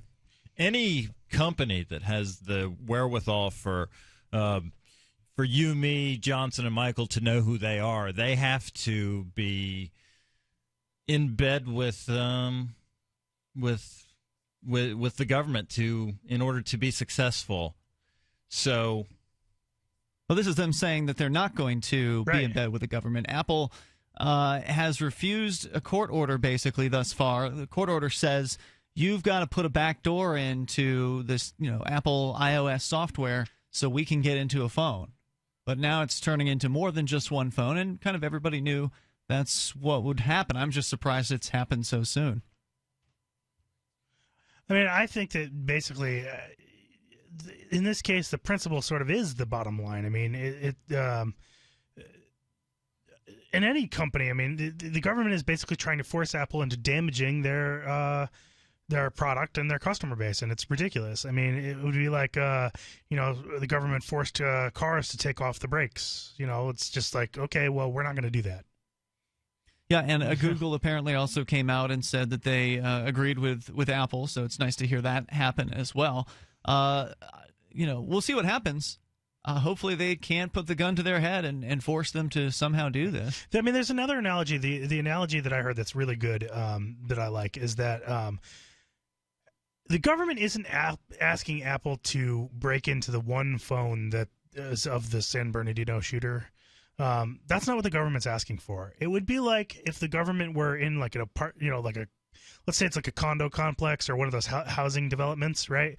Where there's like all the different houses, and the government's saying, well, we know that the San Bernardino shooter might have been staying in this one house, but what we want is we want you to give us a key to all the houses so that we can go in anyone's house whenever we want. You never know, right? So like we need a key to every house in the United States so that we can just go in there, without having to, have a court order or break down a door or, have to do anything. There would be no privacy anymore. Right. Now the FBI has said, or maybe a court or some office somewhere, some federal office said that they just wanted it for a little while and then they would give it back. But you're telling me that right? that wouldn't work? That's just basically the government playing just the tip. I mean, that's what they're doing there. Is it because that by virtue of creating it, so that you're going to have a lot of people involved, and if it's created, then the knowledge is out there? Yeah, pretty much. I mean, it's security. This encryption and all that stuff. It's math. I mean, and once it's out there, you can't stop it. I mean, but people are able to use these things. But the other thing that I think is kind of interesting is when you think about this is something that I've really wondered about this. So the Fifth Amendment, right? The Fifth Amendment allows you to say... Right from self-incrimination. Right. You have the right to refuse to incriminate yourself, right? So what I don't understand is if we live in a country where it's enshrined to say you have the right to not incriminate yourself, And we also have a 13th Amendment, which basically says that the government can't enslave people and force people to work against their will. Why is it that it's acceptable for the government to force people to incriminate others? If you can make the choice to say, I don't want to incriminate that person, which is what Apple's doing. They're saying, no, we have reasons that we don't want to be involved in incriminating this person. Why can't they say, nah, we're not doing that? Why? Why is it okay to conscript them? Well, that's what they are doing. I know they are. They're saying that they're not going to do it. But why is it acceptable in the case of the Fifth Amendment to say, I'm not going to incriminate myself? Why is it then acceptable to say, well, we can force people to incriminate other people? Oh, I agree with you. It just wasn't written that way. Right. The Constitution. So toll-free number here tonight, 855-450-FREE. That's 855-450-3733. VirgilViduva.com has a story, The Feds Lied All Along.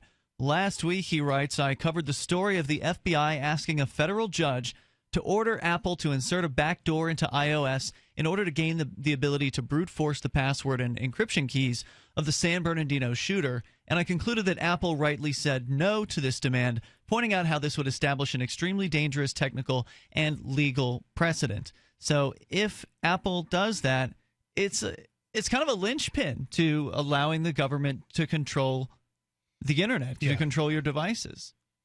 I mean, it's crazy that they would be able to do that. I mean, I thought it was crazy back when.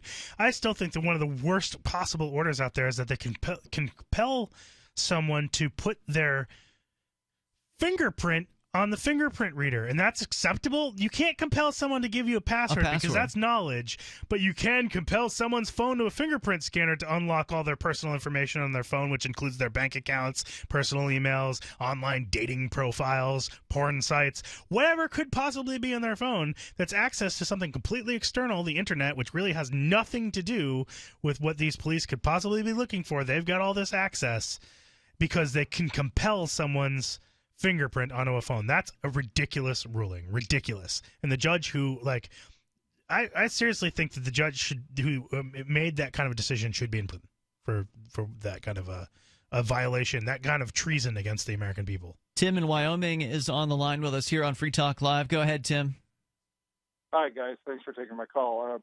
I think it's basically a privacy issue more than anything else. It may be that that Apple is looking to protect their bottom line, but as far as like the analogy of give me your keys because somebody lived in this apartment complex before and they did something wrong, and you may be doing something wrong too, so we're going to go in your house too.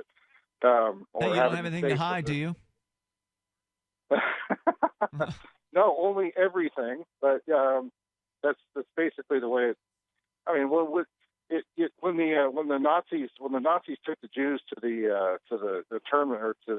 concentration camps, the extermination camps, there were people that said, "In my mind, I am free," but that's all they were. It was free in their mind. They weren't free in anything else. And pretty soon, we're not going to be free in our minds either. I already thought crime. That's what I'm saying. 1984 is Hillary's playbook, and the Exalted O and all of his cronies love that book too. So we're basically living in that. We're living in that time right now. War is peace, and hate is love, and all that. It's just So I think that Apple is standing up for. Yeah, they absolutely are. Tim, stand by. 855-450-FREE. That's 855-450-3733. This is Free Talk Live. Pop quiz for all business owners. If you're not incorporated and someone sues your business, which one of these can you lose? Your home, your car, or your life savings? The answer? All three. Because if you're not incorporated, it's not just your business that can be sued, it's you too, which means you could lose everything. Once business owners realize the risk of not being incorporated, they usually scramble to incorporate or form an LLC. To make it quick and easy, Incorporate.com is now giving away a free incorporation guide to all business owners, so you can incorporate in just 10 minutes. For your free 10-minute incorporation guide, call now. 1-800-915-1027. Protect your financial future. At Incorporate.com, they don't provide legal or financial advice. They just make incorporating or forming an LLC quick and easy. Call now for your free 10-minute incorporation guide. 1-800-915-1027. Hurry while supplies last. 1-800-915-1027. That's 1-800-915-1027. It's about time something new came along for better selling and buying online. And I found it. What now, Marge? It's buysellmakeoffer.com. Never heard of it. It's a brand new company. That's why you've never heard of it. It's the newest and best way to sell any products online. I did all the research. Sell my car? Yes. Our home? Yep. My golf bag? Your golf clubs. All of them. How about your purse collection hoard? Hey, now. You said any product. Right. I did. We get 30 days free. Really? Packages starting from only $7.95 at buysellmakeoffer.com. We'll never charge item fees ever. Never. And this is cool. Listen to this. You can even use Skype or video to show your items. That's cool. Yes. All we have to do is go to the website, sign up, and then load our stuff to sell. I love this site. Buysellmakeoffer.com. Buysellmakeoffer.com. You got it? Buysellmakeoffer.com. Buysellmakeoffer.com. Better selling, better buying. Every once in a while, you get information that's worth changing your life for. This is one such time. You can save up to and beyond 25% on all purchases at Amazon. You probably heard of Bitcoin and just not thought much about it. You certainly know that you can get competitive pricing at Amazon, but now you can get a 25% discount on nearly everything you need to live. I've just given you a huge raise, and all you have to do is claim it. You go to saveitpurse.com and open an account. Do this right now. Don't wait. Then you fund the account with Bitcoin. I know this sounds unbelievable, but at my house, we saved as much as 45% off of a new item on Amazon. This information is worth you changing the way you do things. Go to saveitpurse.com right now, get signed up, and cash in on the huge raise I'm offering you. 15 to 25% off of everything at Amazon through saveitpurse.com. It's saveatpurse.com. So you've heard all 3 hours of the latest episode of Free Talk Live, and you're still hungry for liberty-oriented audio content? Did you know that we have another 24/7 audio stream at LRN.FM? The Liberty Radio Network airs the latest episodes of some of the best liberty-oriented podcasts on the internet around the clock. In addition to recorded content, you'll also hear live shows like Free Talk Live, originating from our Keene, New Hampshire studio. So listen anytime at LRN.FM. That's LRN.FM. Cryptocurrency and peer-to-peer tech developments happen fast. Stay in the loop with the Daily Decrypt, a new video channel and podcast that will keep you on top of the latest innovations in crypto finance, security, networking, transportation, and gadgetry like drones and 3D printers. Subscribe to the Daily Decrypt on YouTube and SoundCloud and be an early adopter of the future. The Daily Decrypt. What's up next? Visit the Liberty Radio Network program guide to find out at shows.lrn.fm. That's shows.lrn.fm.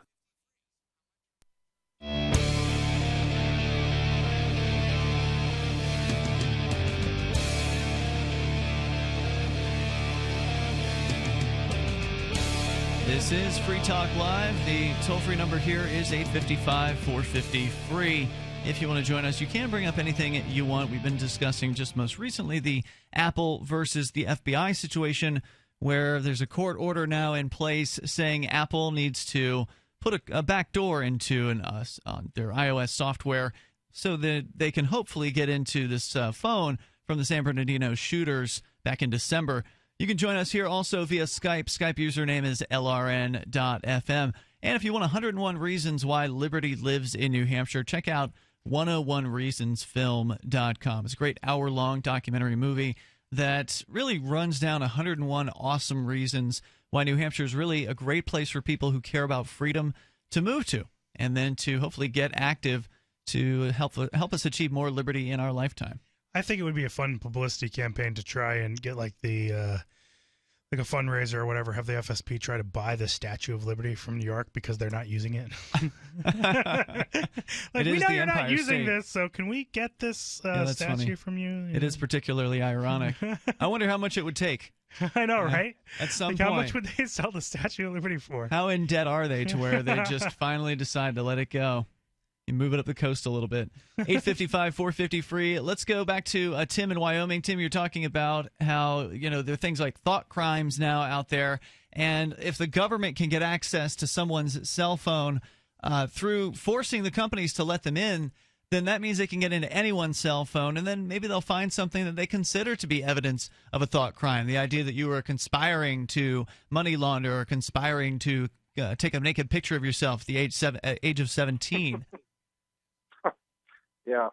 That's no, I never was. But anyway, that's thanks for mentioning that. But no, I wanted to mention actually the First Amendment as far as what it says, the abridging the freedom of speech or the press or the right of the people peaceably to assemble. Now, when people all the ideas of flash mobs, if the government can basically take away people's ability to gather, like take away their electronic communication devices, if you want to call it.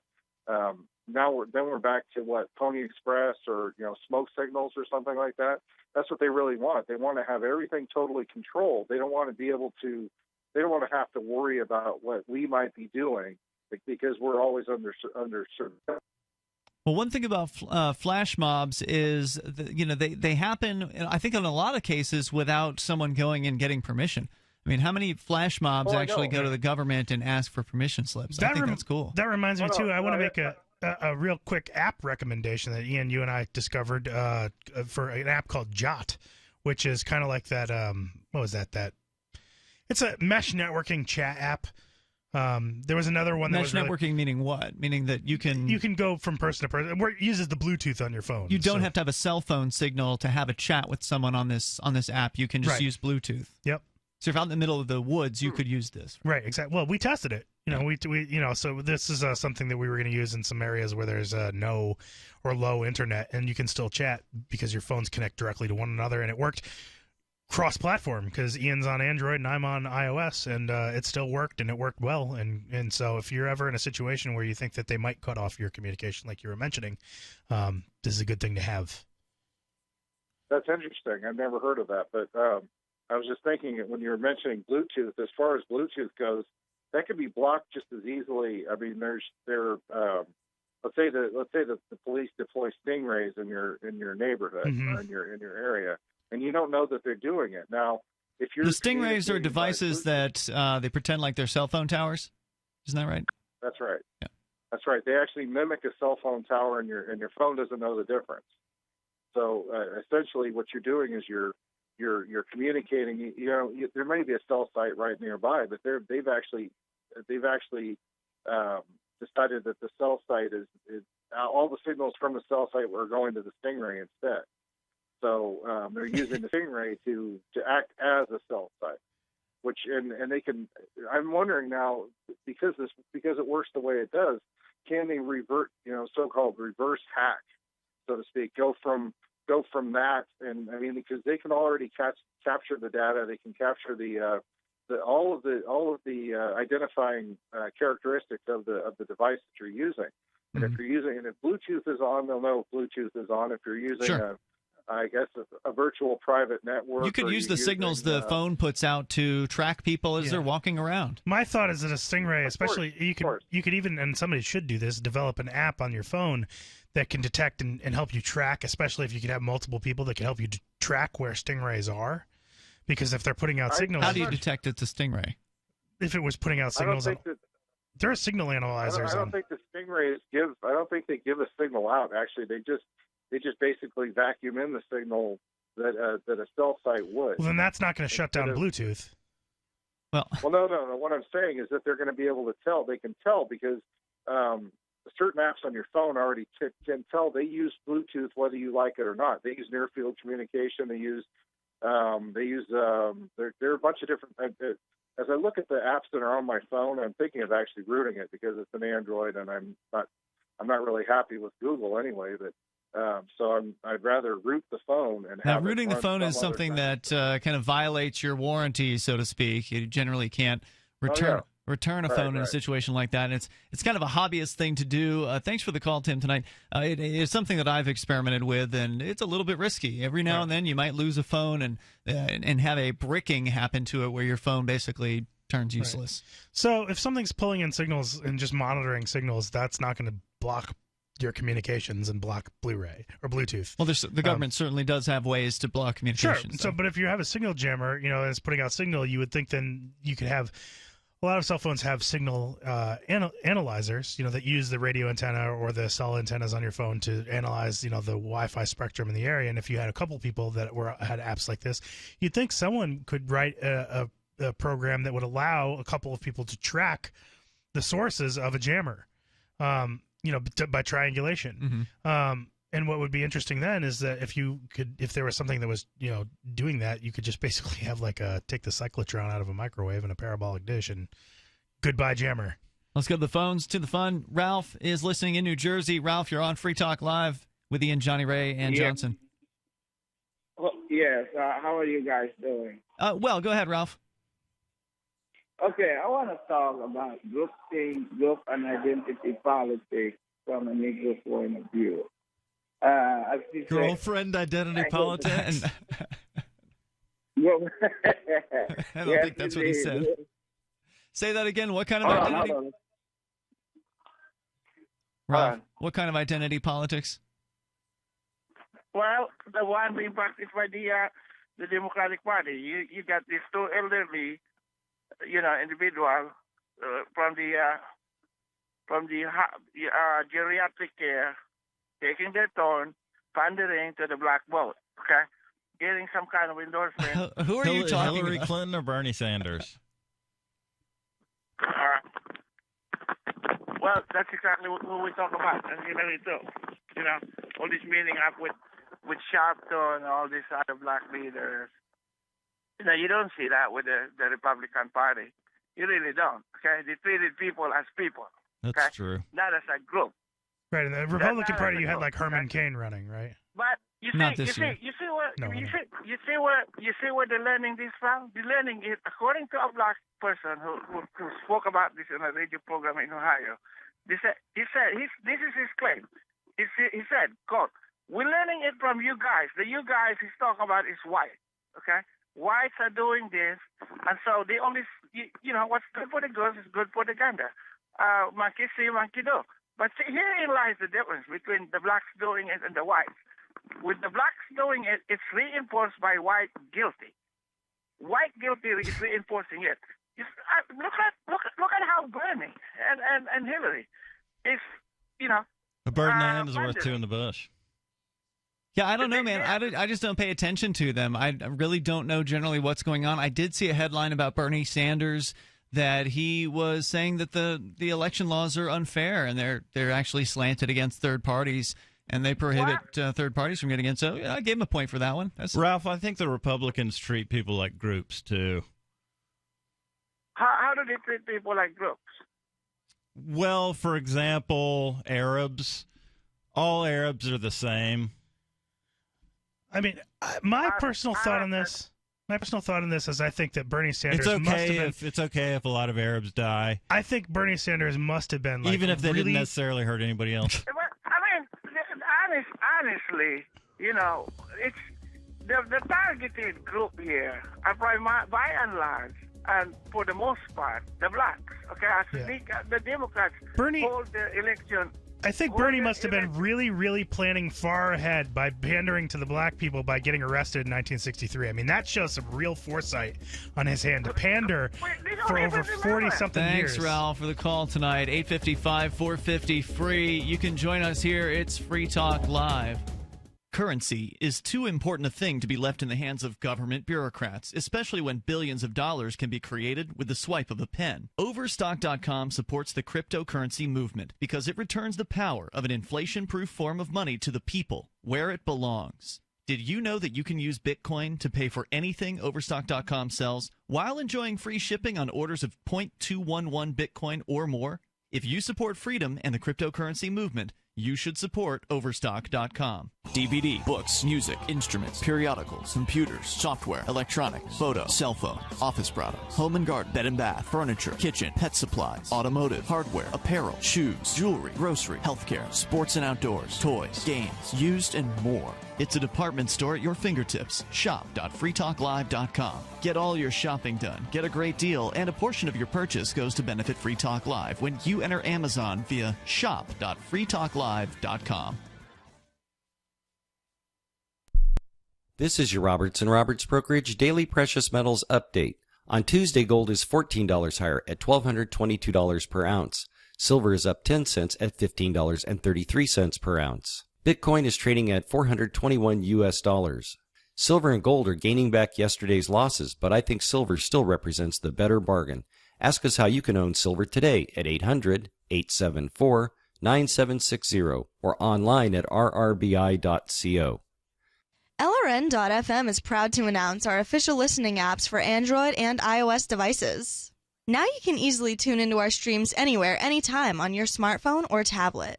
Just visit apps.lrn.fm or search for LRN.FM in the Android or Apple app stores. Please download, rate us 5 stars, then share the link on your social media and let your friends and family know how you're listening to LRN.FM. Download it now, free at apps.lrn.fm.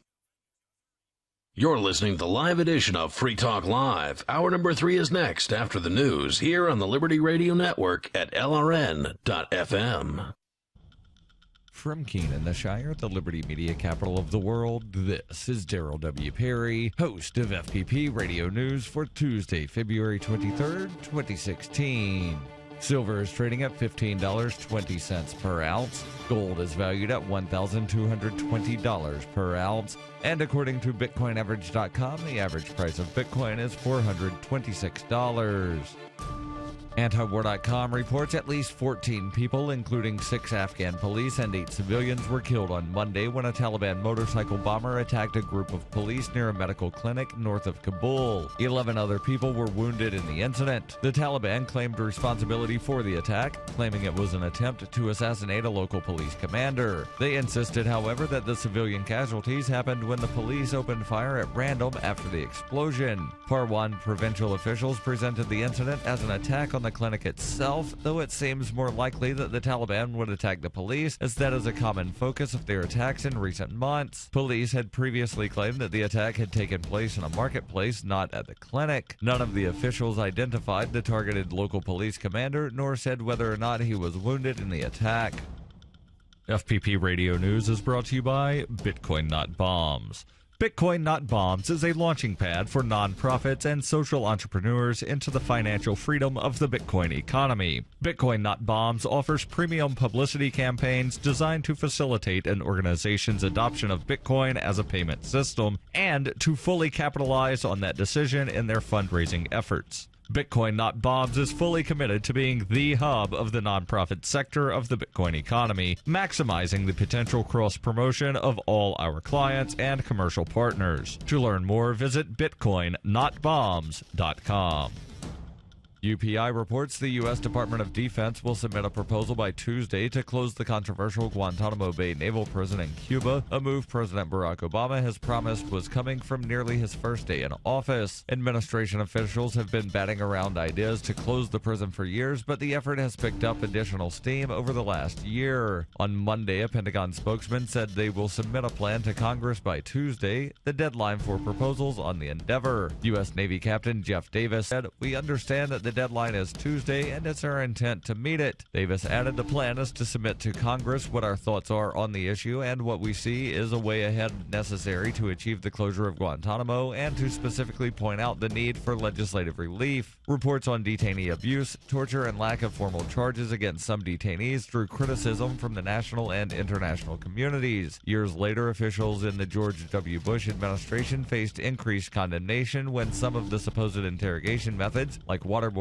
or simulated drowning, were made public. Most of the detainees at Guantanamo Bay were ultimately tried or transferred, but 91 inmates are still captive there, which has made closing the prison difficult. Federal officials aren't sure where to send the remaining suspects, though, as staunch opposition has surfaced and resisted sending the inmates to any U.S. prison out of national security concerns. Since taking office in 2009, Obama's administration has transferred 151 inmates at Guantanamo to other countries. The Pentagon said on Monday that is a key question defense officials are trying to overcome.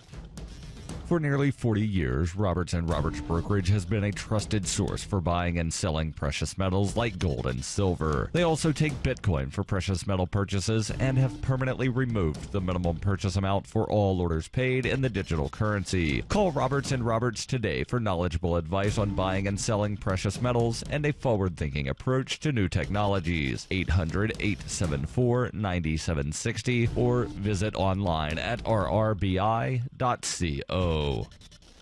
Reuters reports, under a proposal announced by a state lawmaker on Monday, fashion models who want to work in California would need a doctor to attest that they are a healthy weight and not suffering from an eating disorder. The bill proposed by California State Assembly member Mark Levine follows efforts in several countries to fight anorexia nervosa and other eating disorders among models who are relentlessly pressured to lose weight or lose work. Under his bill, which was introduced February 19th, modeling agencies would have to be licensed by the California Labor Commissioner and could be fined if they hire models who do not have a physician certifying they are healthy. Last spring, France banned excessive thinness in models. Israel enacted similar measures in 2013, while other countries like Italy and Spain rely on voluntary codes of conduct to protect models. As many as 40% of fashion models may suffer from eating disorders. This has been FPP Radio News, online at fppradio.com. Hollywood's biggest stars are rallying for a good cause this week with the Save Our Children campaign. Celebs like Jessica Simpson, Brad Pitt, and Gwyneth Paltrow headlined a charity event to help their suffering kids who desperately need a chance to live a normal life. Angelina Jolie talked to Starfix about the charity, saying, quote, "You don't have to be a mother to want to help my children, many of whom are not getting a proper education. If you look at the numbers, 1 in 5 of my children will struggle with drug problems." Joining us now is a representative from the charity, Julie Harrison. Julie, it was such a great cause. Absolutely. We're talking about children who don't have any positive role models. They're born into a life they didn't ask for. And if the state's not going to step up and help these kids, it's time someone did something. Here's a quote from Victoria Beckham, and I found this powerful. "It breaks my heart to think about these kids living somewhere in my house with no hope for a happy future. Who knows if they even have food to eat?" Julie, according to your group's website, a staggering number of STARS children are being exploited growing up without parents. Right. This is the Onion News Network.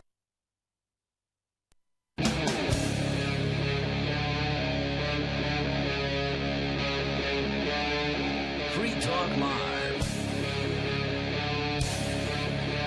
This is Free Talk Live, and you can join us here at 855 450 free. We've discussed everything from teenage hackers to Apple versus the FBI, and now apparently the FBI wanting even more phones unlocked. We haven't really gotten into that story yet. With you in studio tonight, you've got Ian. Johnny Ray. And Johnson. We've also got Skype. You can Skype in here. Skype username is LRN.FM. We'll go to the phones and to the fun. Dave, listening in New Hampshire. You're on Free Talk Live. Yeah, have you guys already talked about Shem Kellogg and his cancer? No, I don't think that has been on the air. Go ahead. Shem Kellogg is who? Okay. He's a state rep in New Hampshire who's also a free stater. Mm-hmm. I think he moved in 2011. Super nice guy. Yeah, I think it's stage 4 colon cancer, which I don't know much about, but that sounds really scary to me. He's got he's the second free stater state rep to have a cancer issue, while or after in office, because Jim Coffey had cancer too recently. But in his case, he's got a GoFundMe campaign up somewhere. I don't know if he put it up or if someone else put it up, but there is one. And if you Google Shem Kellogg cancer, it's pretty easy to find. That's SHEM, Shem. He's a great guy. He was a great state rep, and he was actually at a fundraiser during the Liberty Forum that seemed to be going very well. There were quite a few people there. I don't know what the final totals were as far as what was raised, but yeah, we'll do what we can to dig up that link. Was there anything particularly that you wanted to share about Shem? Well, as of yesterday, I think the number was 10,000. They'd raised 10,000 on the GoFundMe, but there might be money coming in some other way too. Nice. I hope so. He is actually also either a current or former planning board member, and there was something else, some other position he held. Chair of the Republican Town Committee. I guess it must be Plastow. I think he's for Plastow, but I'm not positive about that. I mean, we actually have definitely. liberty-minded folks here like Shem who have done great work in the State House, and I know that Shem and Carla also did a lot of work recruiting Free State Project participants outside of New Hampshire, going around to different conferences and doing outreach and getting people signed up for the Free State Project. The idea of gathering liberty-minded people in the same place, which is New Hampshire, and getting active. And there's absolutely no doubt that that's been a success. Right. Yeah. I guess he was A+ rated by the New Hampshire Liberty Alliance. That's no surprise, being a Free Stater. Anyway, that's just I don't like it when something like this happens and it's not heavily talked about, which should be. We should raise heck anytime one of our own is in trouble, whether it's nature or the government. Yep, I did donate to the fundraiser. So were you calling in for another reason tonight, Dave, from RidleyReport.com? Well, that was the main reason. I mean, I always got plenty of other things I can talk about, but that was the main reason I was calling. Thanks for the call, Dave. Appreciate it. Toll-free number tonight, 855-450-FREE. That's 855-450-3733. The community here in New Hampshire has always been real strong, when it comes to people who encounter physical difficulty in their lives. I mean, there have been people who've been through difficulties. Some have already died. I mean, the Free State Project has been here and active in New Hampshire basically since 2003. There have been people moving since then, and it's been more than a decade. So life changes, and some people unfortunately move on. Hopefully Shem will be with us for a long time. He's a really a good guy. So hopefully people will contribute to that. And we see a lot of outreach within the Liberty community here. There's a lot of people who support others. I arrived in 2008, and it was the dead of winter, and it was one of those winters where the snow was banked up very high on the sides of major roads. Hasn't been like that this year. That you couldn't see over it. And I had a very warm welcome with a lot of people wanted to meet me, and it eased what could have been very disturbing or disruptive or difficult part of my life. So I made a tiny URL to Shem's GoFundMe. So it's tinyurl.com/Shem Kellogg. Cool. That's pretty easy. And we'll share it out on our Facebook. I think I spelled it correctly. It's Kellogg. That sounds right. Okay. Toll-free number tonight, 855-450-FREE. VirgilViduva.com, writing about the Apple versus FBI case where a judge has issued an order saying that Apple has to basically create a backdoor in their iOS software so that they can hopefully crack into the phone of one of the murderers during the San Bernardino shootings from December. Virgil writes on his blog, now it turns out the Justice Department has filed additional motions asking courts to force Apple to undermine the security of 12 more iPhones related to unknown legal cases throughout the country. The undisclosed cases are not related to terrorism, which means that the FBI director outright lied when he stated that the case of the San Bernardino shooting was the one and only case in which Apple would be required to insert a backdoor into the operating system. So I'm actually a little surprised that it's this soon, with the whole Apple versus FBI thing having blown up literally 48 hours ago or something like that, not very long ago, that now all of a sudden they're asking for 12 more. They didn't even hold off until this current situation had resolved. Of course not. We can get access to the phones. They're just frothing. Well, right. And, you've got these other phones out there, which is more evidence that they can't get into them, right? The question is, did the FBI really, are they unable to crack this? I don't even think it's that they're actually looking to solve cases. They just want the dominance. They just want to break into people's phones, and look at stuff, we broke the phone. Well, they can simply say it's always been the right thing to do, but now there's this sensationalist thing that has moved the whole country. They can use it as an opportunity to see that justice is done, gentlemen. Yeah. Apple no longer stores encryption keys for user devices, and keys are now derived based on the passwords or passwords. That's the real thing. That the only reason why they can even do this with this one particular phone is because it's an iPhone 7.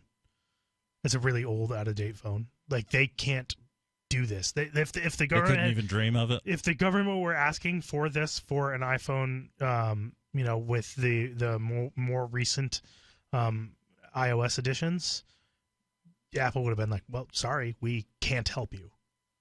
not possible. Right. They can't break their own encryption. That's part of why it sells. That's Right. part of why it's valuable to people. But they also couldn't. What it is they can't install. It's with the iPhone 7. The way that the OS was written at the time, they are able to retroactively update the firmware without completely wiping the phone. With the newer versions, essentially, the only way that they could wedge a firmware in there that would allow them to do this. Essentially, what the feds are asking for is a firmware update to the phone that removes what Apple has built in a security feature that stops what's called a brute force attack. Since we've been talking about hacking, I'll just go ahead and say what this is, what the government's looking to do. A brute force attack Where you is just try a bunch of different passwords. over and over and over again, rapid fire succession. Now, Apple has prevented this by basically rate limiting the speed at which passwords can be entered. So it takes like a couple seconds between passwords. And when you're talking about the level of encryption, I mean, even with a 4-digit passcode, right? With the numbered passcodes, you're talking about what 10,000 numbers. A lot of possible combinations. A lot of possible combinations, and if you're if you're rate limited for that's like exponentially adding seconds to the number of times between password entries, it could take a really long time. But if they remove the password limiting, it'll take seconds. Now, if this person has an actual passcode and it's more than 11 characters, well, we'll see in a couple million years. Because they're not. It doesn't matter. Like even if they get in, if it's not a 4-digit number, then forget about it. But I think, and maybe that old version of iOS, it had to be a number. So, well, we know there's like a dozen phones now that they want to get into, Right. so they can't. They apparently can't crack it. What were you going to say, Johnny? Apple allows the government to get into most people's iCloud accounts, right? Is that right? I don't know. Most Is that what people you've know. heard? I don't think so. Obviously, Apple is not really just rolling over for the government for this stuff. And neither is Google, by the way. The toll-free number tonight here, your thoughts on the Apple situation. The toll-free number is 855-450-FREE. That's 855-450-3733. You can also join us via Skype. Skype username tonight here is lrn.fm. And this is Free Talk Live. Every once in a while, you get information that's worth changing your life for. This is one such time. You can save up to and beyond 25% on all purchases at Amazon. You probably heard of Bitcoin and just not thought much about it. You certainly know that you can get competitive pricing at Amazon, but now you can get a 25% discount on nearly everything you need to live.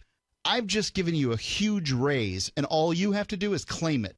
You go to saveitpurse.com and open an account. Do this right now. Don't wait. Then you fund the account with Bitcoin. You can buy them through expresscoin.com with a check or money order. There are other ways to get Bitcoin, but that's fast, safe, and easy. This information is worth you changing the way you do things. Go to saveitpurse.com right now, get signed up, and cash in on the huge raise I'm offering you. 15 to 25% off of everything at Amazon through saveitpurse.com.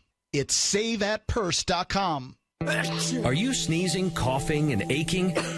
Do you have a sore throat, a fever, or the sniffles? There's no reason to be sick this cold and flu season with immune system support from Supernatural Silver. Supernatural Silver can give your body the help it needs to fight off harmful pathogens without hurting beneficial gut flora and without leaving behind resistant bacteria. Antibiotics can damage good microflora and often leave behind bacteria which can cause problems later on. If you're sick of being sick, try Supernatural Silver. Supernatural Silver, the #1 choice of thousands for a safe and effective way to protect against the many diseases and illnesses that we are facing today. Go to supernaturalsilver.com, read our customer reviews, and see the life-changing results that people are having. That's supernaturalsilver.com. Supernaturalsilver.com. Use the promo code PROTECTED for 20% off your entire order. And like us on Facebook. Supernatural Silver. Money, power, and respect are all yours at CreditSuccessSecretsRevealed.com. Be seen as an industry leader. You can do it. The last application you filled out when it was time to hit submit did your nerves spike. You didn't get the approval you seek, but there's a better way. We teach you exactly what to place into the right systems the right way the first time so you get approved. Get up to $100,000 in instant business credit. Many people will get cash on the spot. Use those two tools in your new corporate credit engine so you can walk into the bank and get your project funded today. It's all about today at CreditSuccessSecretsRevealed.com. Credit Success Secrets Revealed is explosive and ignites instant results. Dial 1-800-707-8719. That's 1-800-707-8719. 1-800-707-8719. Or just go to CreditSuccessSecretsRevealed.com. Free Talk Live has partnered with Amazon, the largest internet retailer. Imagine a department store category, and Amazon has it. Books, electronics, office products, furniture, jewelry, automotive, toys, clothing, sporting goods, and dozens of other categories. Now you can shop and support Free Talk Live by entering Amazon through our website. Go to shop.freetalklive.com, and Amazon will send us a portion of your purchase. You're going to do the shopping anyway, so remember to enter through our site at shop.freetalklive.com. That's shop.freetalklive.com. The new 4th edition of Healing Our World, The Compassion of Libertarianism, will take your understanding of liberty to a deeper level and has over 1,300 updated references, new cartoons, and a foreword by Dr. Ron Paul. With discounts for multiple book purchases, the 4th edition of Healing Our World is a great gift for the liberals, pragmatists, environmentalists, and Christians in your life who think libertarianism is cold-hearted. Get yours today at healing.freetalklive.com and use promo code FTL for a $5 discount.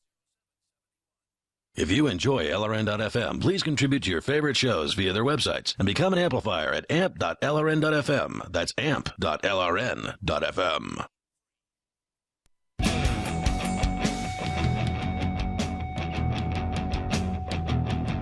This is Free Talk Live. You can join us here. The toll-free number, 855-450-FREE.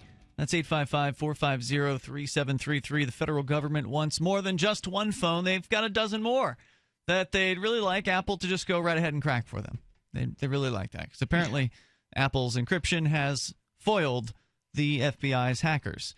And so you can join us also via Skype at Skype username LRN.FM. If you're online and you're doing online shopping at Amazon, then how would you like to save 20%? Because it's super easy to do by going to saveatpurse.com. Now, what you have to do at Save at Purse is you have to use Bitcoin to make your Amazon purchases, but because you do that, you're getting 20, 30, 40, maybe even 50% off of your purchases. I've gotten quite a range myself, and it has been fantastic. So get started at saveatpurse.com. That's saveatpurse.com. So again, 12 more phones. The FBI, it's never going to be enough. They're going to want to have all of the phones if they want them. And then, of course, the NSA would also likely get access to all of the phones. And you could argue maybe the NSA already has access to it. So you probably want to use as much security on your phone as you possibly can. You know, Ian, speaking of encryption and speaking of Bitcoin, in the news they say that there's been sort of a war on cash with the large denomination euro notes and the American $100 note being proposed for elimination. Yeah, I heard some activist group was proposing that to happen. You know, that's why they got rid of the $500 and the $1,000 notes. Same reason was, they could be used with drug dealing. So that was in the news. The toll-free number here, 855-450-FREE. San Bernardino, California, according to UPI, FBI investigators said a password reset on the San Bernardino shooter's iCloud account connected to his iPhone early in the investigation may have lost them the opportunity to extract weeks' worth of information from the device. The FBI said Saturday, despite that misstep, the Bureau's goal remains to extract as much evidence as possible from the shooter's phone. In the chaotic wake of the December 2nd shooting that left 14 dead, the Bureau had San Bernardino County reset the password to the phone's iCloud account. I mean, I really hope that they can actually get this information because it's going to unkill all those people. Well, what are you getting at there? What are they going to accomplish? Like, essentially what they're shooting for is we want to break the security on billions of phones so that we can accomplish nothing. Right. What are they going to accomplish? Are you going to unkill 14 people with your security breaches? Isn't the shooter dead as well? Did any of them survive it? I mean, I don't think they did. Yeah. What do you hope to? We've learned that he was, planning to buy this ammunition for a week before the shooting. Great, thanks for the information, you idiots. This is about the access. This is about getting into your phone, if that's what they want. I mean, it's just like, what? Okay, just stop. By resetting the county-owned phone, both the county and the FBI eliminated any possibility of retrieving data beyond October 19th through an auto backup feature, experts say. On December 6th, in an effort to recover data from the iPhone 5C, the FBI asked a San Bernardino County technician to reset the phone's iCloud password. The action precluded any possibility of an automatic backup to their servers, which might have turned up more clues about why or how the attack occurred, says the Washington Post. I mean, I guess the supposed thought is that somehow they could get information about whether or not this guy was part of a cell. Yeah. A terrorist cell, and whether there'd be more planned attacks, but doesn't seem likely. No, it really doesn't. I mean, if there were terrorists, you'd think if they, maybe if there was this guy was communicating with people, that there would be phone records. Hey. Well, some phone companies don't actually save records of conversations like text messages beyond a certain number of days. Yeah, but I'm sure that they would have got. I mean, I don't know. Maybe. Well, I mean, unless the government comes to them in advance and they request that they save something, they're generally not saving it.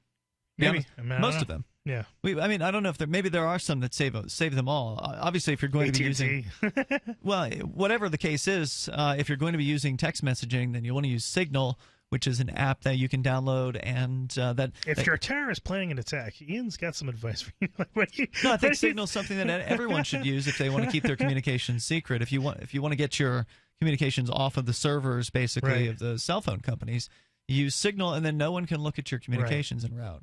Yeah.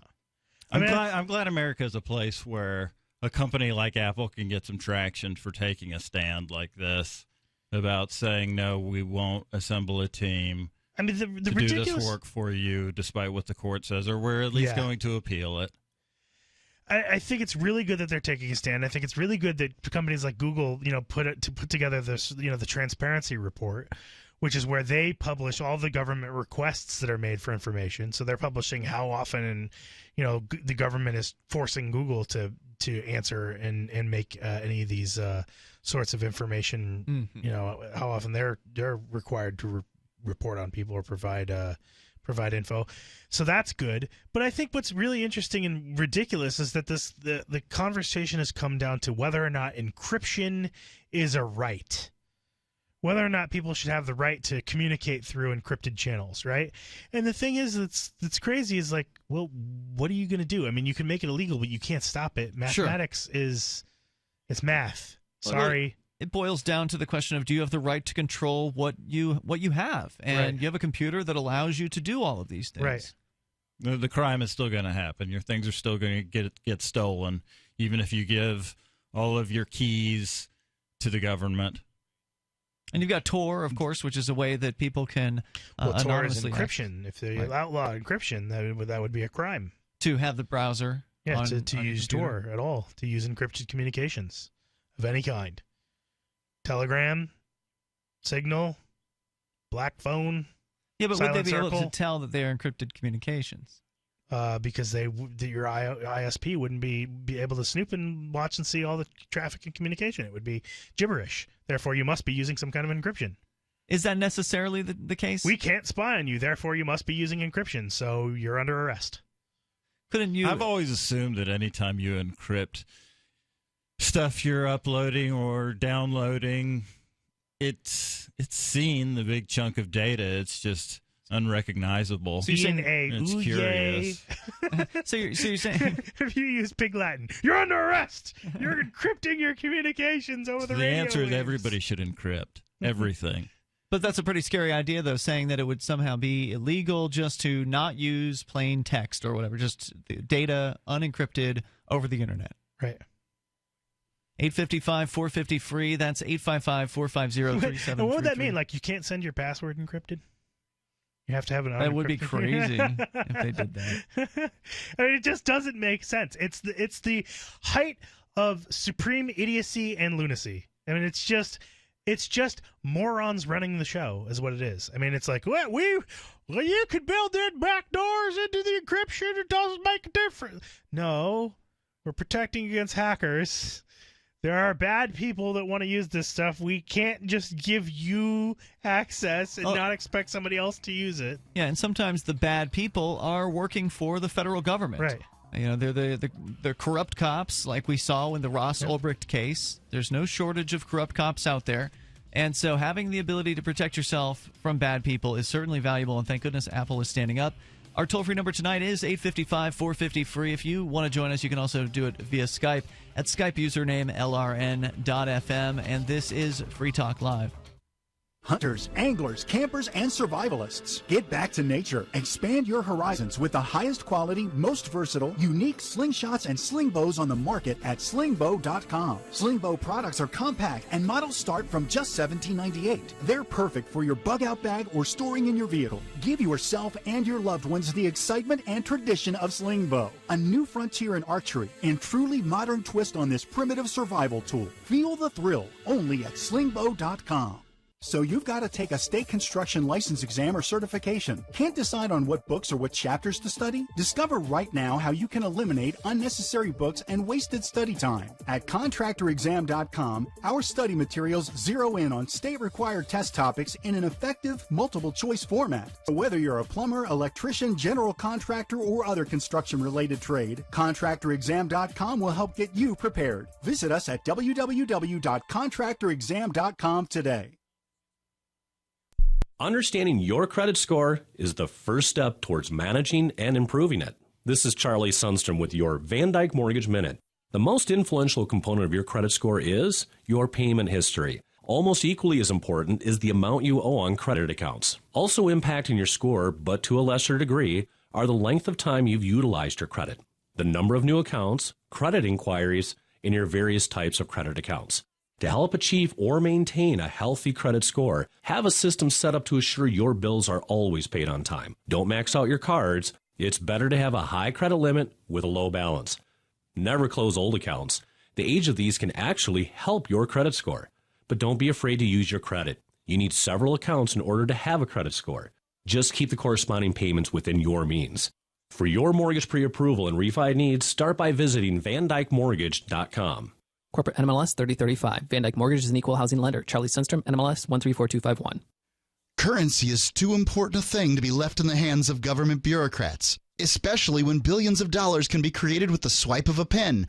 Overstock.com supports the cryptocurrency movement because it returns the power of an inflation-proof money to the people where it belongs. Did you know that you can use Bitcoin to pay for anything Overstock.com sells while enjoying free shipping on orders of 0.211 Bitcoin or more?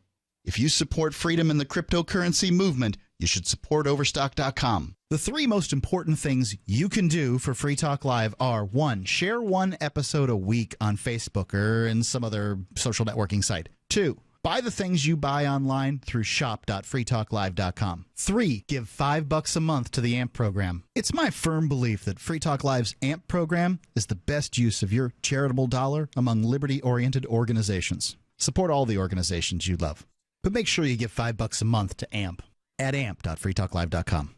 I'm Ian Freeman, host of Free Talk Live. We've been covering Uber for years on the radio with their ongoing legal cases across the globe defending your right to give people rides without asking government permission. I wanted to support Uber more directly, so I signed up to be a driver. It's fun to meet new people and help Uber push forward innovation. As of this recording, Uber is active in 67 countries, so there's a good chance they're available in your area. If you'd like to drive for Uber and make some money helping people get where they want to go, sign up at drive.freetalklive.com, and you'll get a $100 bonus after you complete a certain number of trips. With Uber, you can drive anytime you want. You set your schedule. To get started, you need a good driving record, 4-door vehicle, insurance, registration, and to pass a background check. It costs nothing to sign up, so visit drive.freetalklive.com. That's drive.freetalklive.com. And if you just want to try Uber as a rider, visit ride.freetalklive.com. Your first ride's free. You can watch the LRN Studio Cam and chat with other listeners anytime at cam.lrn.fm. That's cam.lrn.fm.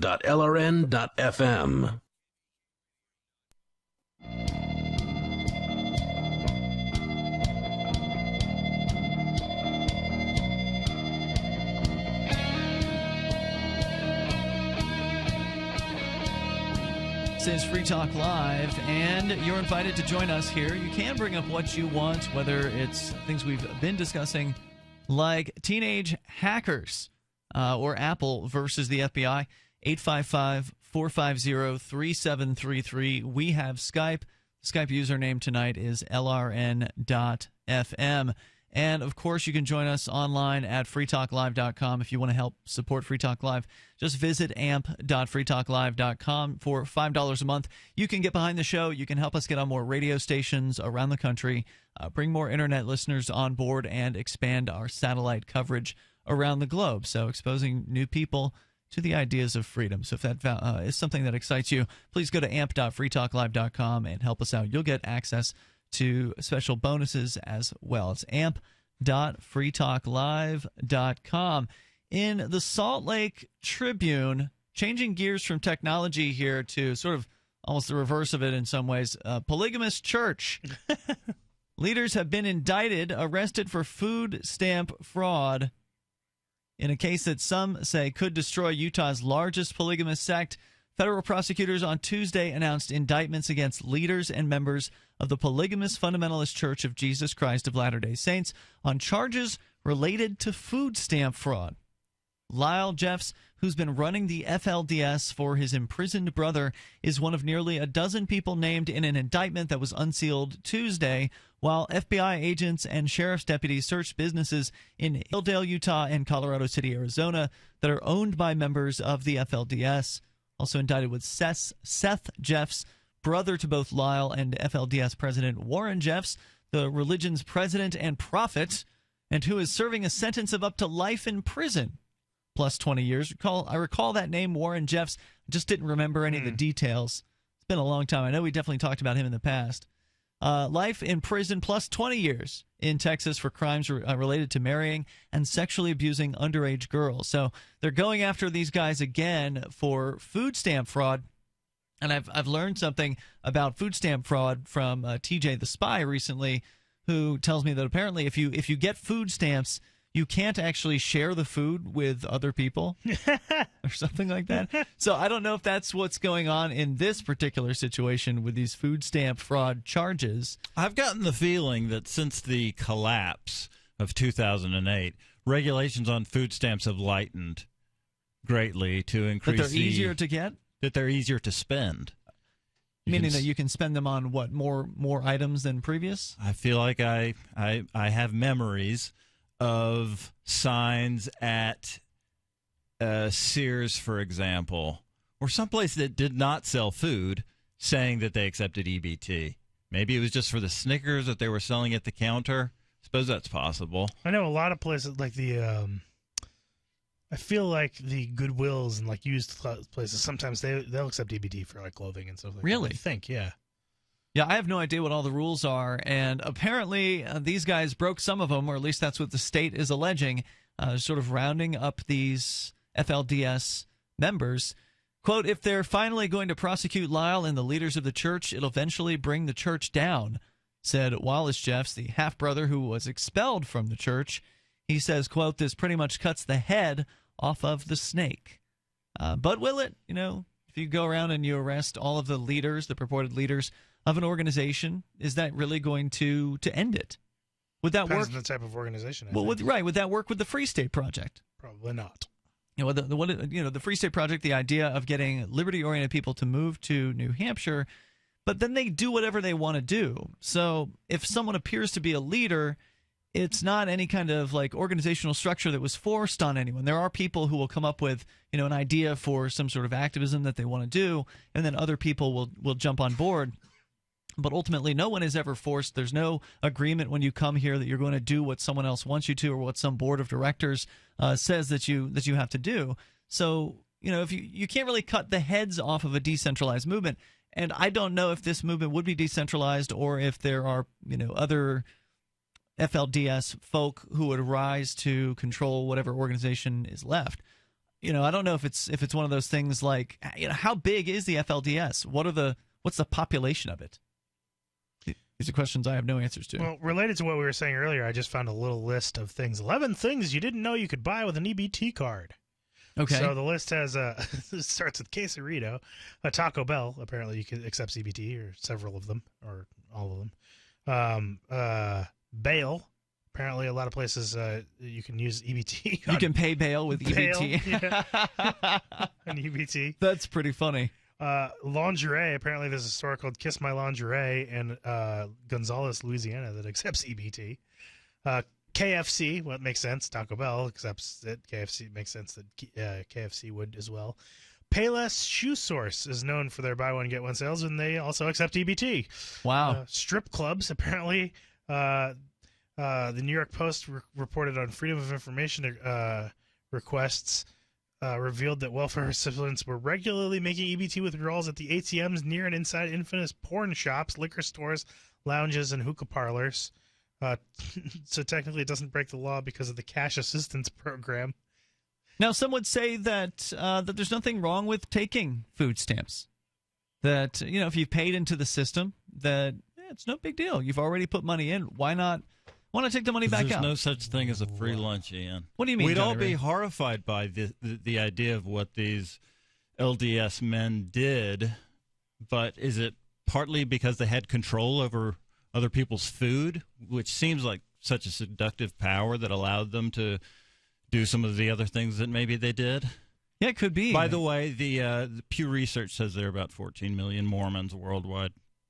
14 million Mormons, but how many of them are FLDS? How many of them are this particular denomination or cult? My mistake. I don't know. There are two more good ones on this list. Okay. Starbucks. Not a Starbucks location like a regular Starbucks location, but if it happens to be inside of a Target, then Starbucks can be considered a grocery item, so the taxpayer can pay for someone who really shouldn't be buying Starbucks to get Starbucks. And coming soon, pot. So apparently EBT for pot. Yeah, in Colorado, there's some place, apparently Colorado pop shop called Right Greens has already taken steps to officially accept EBT. So soon, people's tax money will be going towards Starbucks and pot and strippers. Well, pot is just a flower. It's being sold as as pot. Sure. Certainly all natural. Let's just spend all the tax money on all the things. So, so they're certainly involved with some alleged EBT fraud. What does that mean? Does that mean that the ladies of whatever the polygamous group were ordering food or bringing food in, and they were then being controlled by the men in the groups? And if the men are controlling the food, then it's like illegal because you can't give the food to other people because there's supposedly some rule saying that you have to just kind of eat the food yourself. I don't know if that's true. That's just what I've heard. I have no idea. So I'm assuming they committed some kind of fraud, and I actually do not know the details. I've just got really stupid things going through my head. I'm thinking like Aretha Franklin, like RESPEBT. Money don't mean nothing to me. Wikipedia says there's 6,000 to 10,000 members of the fundamentalist FLDS? church. Yes. So, I mean, it seems a little optimistic to think that you're just going to arrest a handful of them and cut the head off the snake. Wouldn't they grow more heads on the proverbial snake? I would think so. Hilldale and Colorado City, collectively known as Short Creek, are home to the FLDS Church. Isaac Weiler, a former member of the church, says it appears to be the largest law enforcement raid in the town since 1953, when Arizona authorities arrived to arrest the polygamists. Quote, there are officers all over town, he said. Jeffs and a number of church leaders and members were arrested Tuesday in Utah and South Dakota, according to a news release from the U.S. Attorney's Office. Each of the 11 people indicted face one count of conspiring to defraud the Supplemental Nutrition Assistance Program, or SNAP, and on one charge of conspiracy to commit money laundering. The toll-free number here tonight is 855-450-FREE, 855-450-3733. Your thoughts on the FLDS Church. You can also talk teen hackers and bring up whatever's on your mind here on Free Talk Live. Also, Skype username tonight is LRN.FM, and this is Free Talk Live. As a pioneer of the e-commerce movement, Overstock.com is proud to be the first major retailer to accept Bitcoin. Overstock was the first because Patrick Byrne, Overstock's CEO and founder, firmly believes in personal freedom and cryptocurrency. Over the past 16 years, Overstock has furnished over 18 million homes with a diverse line of products to suit everyone's unique styles and preferences. Support Overstock and freedom of choice while enjoying free shipping on orders of .211 Bitcoin or more. Are you searching for your soulmate? Someone you can trust, who will never betray you, or cooperate with the NSA? Stop searching. With EasyDNS, you found a keeper. EasyDNS does it all. Domain names, web hosting, and managed WordPress hosting. EasyDNS stands up for your internet freedom, and with servers in Canada, they do not cooperate with the NSA. Go to EasyDNS.com. You'll love their services or get a full refund. They guarantee it, and they accept Bitcoin. That's EasyDNS.com. It's about time something new came along for better selling and buying online. And I found it. What now, Marge? It's buysellmakeoffer.com. Never heard of it. It's a brand new company. That's why you've never heard of it. It's the newest and best way to sell any products online. I did all the research. Sell my car? Yes. Our home? Yep. My golf bag? Your golf clubs. All of them. How about your purse collection hoard? Hey, now. You said any product. You're right. I did. We get 30 days free. Really? Packages starting from only $7.95. And buysellmakeoffer.com will never charge item fees ever. Never. And this is cool. Listen to this. You can even use Skype or video to show your items. That's cool. Yes. All we have to do is go to the website, sign up, and then load our stuff to sell. I love this site. Buysellmakeoffer.com. Buysellmakeoffer.com. You got it? Buysellmakeoffer.com. Buysellmakeoffer.com. Better selling, better buying. The Free State Project has reached its goal of 20,000 liberty lovers who've pledged to move to New Hampshire and get active to achieve liberty in our lifetime. Perhaps you're trying to figure out what part of New Hampshire should be your destination.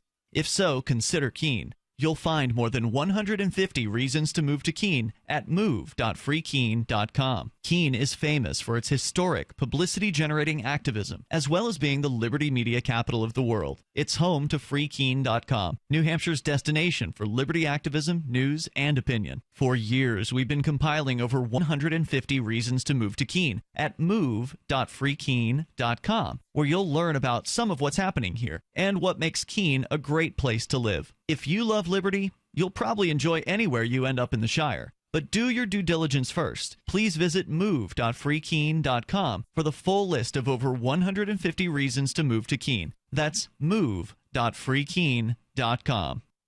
You can listen to Free Talk Live on the radio, podcast, satellite, webcam, and our live streams. But did you know you can listen to Free Talk Live from any phone, anywhere? Add this number to your phone, 213-493-0308. It's a long-distance call, so make sure you're familiar with your phone's calling plan. The listen lines are airing the latest episode of Free Talk Live 24 hours a day, including our live shows. Call 213-493-0308. That's 213-493-0308. Have you felt different almost your entire life? Like the way things are run never made any sense? They've tried to get you to believe that you couldn't handle making all of your own decisions, that your lives had to be governed by a set of rules based on punishing everyone for the mistakes of a few. It's been a long journey, but the Free State Project has finally met its goal of 20,000 participants. Early movers have already accomplished so much, but we still need your help to show the world we can build a shining beacon of liberty. Stop making excuses and join us here in New Hampshire. Visit freestateproject.org. You're listening to the best liberty-oriented audio streamed around the clock, on the air, and online. This is the Liberty Radio Network at LRN.FM.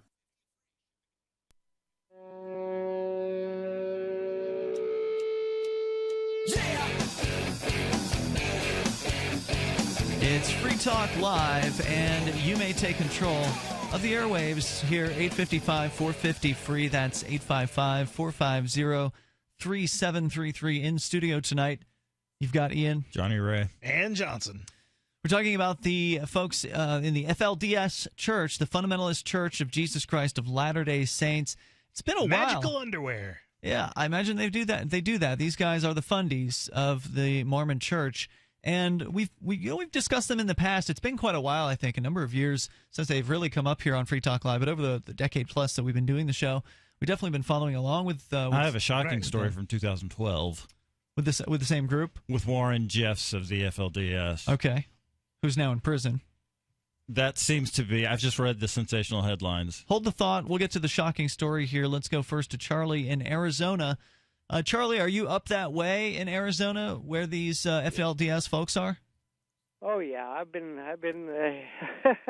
kind of living with this thing for years and years now. I mean, it is Mojave County, and the border's probably not more than 150 miles from where I'm at. So yeah, Mojave County. So I in fact, I heard the story tonight on the local news. But first, I want to set you straight on the EBT SNAP cards. There's two portions to the EBT cards. There's cash and food. Mm-hmm. Okay, people buying stuff at like Salvation Army or the lingerie store or Payless, they're using the cash benefit or ATM. Just like a bank card. So you have to go to an ATM. You use that to take out cash. Is there? I've heard there's like a $200 a month limit for the EBT. Is that total or is that just for the food? Do you know? It depends on circumstances, I guess, and they make it very difficult for cash. I mean, it's I don't know anybody that gets cash, but as far as the food's concerned, you can buy any grocery item at a place that sells that takes SNAP cards. You cannot buy hot food, and you can buy soda pop and candy, and you can buy ice cubes. You cannot buy black ice, though. Interesting. I'm sure there's this ridiculous, arbitrary list of things that the government has come up with. Thank you, Charlie, for the call tonight. The toll-free number here is 855-450-FREE. Some bureaucratic board likely sat down and went through some, just arbitrarily decided what people would and I think it's also known as prepared food. Prepared food. That is what not allowed, correct? Correct. So, if you want to join us here, they're bringing people up on charges, and they actually get into some detail here from the indictment of what exactly they're being charged with. So 11 people indicted in the FLDS group, if you want to call them that, on one count of conspiring to defraud the Supplemental Nutrition Assistance Program, or SNAP, and one charge of conspiracy to commit money laundering. Prosecutors say church leaders ordered members to use their SNAP benefits to buy food and then give it to the FLDS storehouse, which is a communal clearinghouse that collects and distributes commodities to the community. The leaders tell church members they must obtain their food and household goods solely through the storehouse, the indictment alleges. So, it is what I had speculated earlier, was that essentially you've got the church elders who are ordering people to give over their EBT benefits, which would be the alleged violation, the criminal violation here. And that's why they're going around arresting these guys. The indictment is not about religion, says U.S. Attorney John Huber in a news release. The indictment is about fraud, he says. The indictment charges a sophisticated group of individuals operating in the Hilldale, Colorado City community who conspired to defraud a program intended to help low-income individuals and families purchase food. Then they go through a long list of the various people who have been charged here. So, is there something that is morally wrong with defrauding the government? I was wondering, I'm sitting here wondering whether or not the government should have any right to, like, if these people are buying the food and giving over the food, it almost seems to me like that's a legitimate religious freedom. If they believe that they have to get all their food from the storehouse, then why shouldn't they be able to buy the food and give it to the storehouse? I mean, if the storehouse is going to give them back their food and they're still being helped by the storehouse. So you're saying religious freedom should preempt the government's rules in this case, saying maybe, I don't know. You can't hand over your food to someone else? I don't know. Yeah, I think maybe religious freedom is the First Amendment, and that means that it should definitely preempt.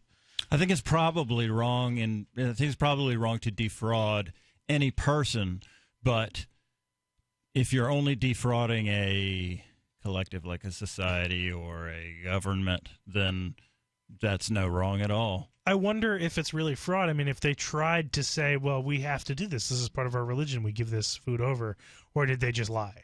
In other words, was there more of a process here than the government is saying? Did they actually go and try to do this in advance, to say, like, we are going to be setting up the storehouse and this is how we're going to use our EBT benefits? And they said, well, if you do that, you can't have any. Well, but it's our religion. We have to do this.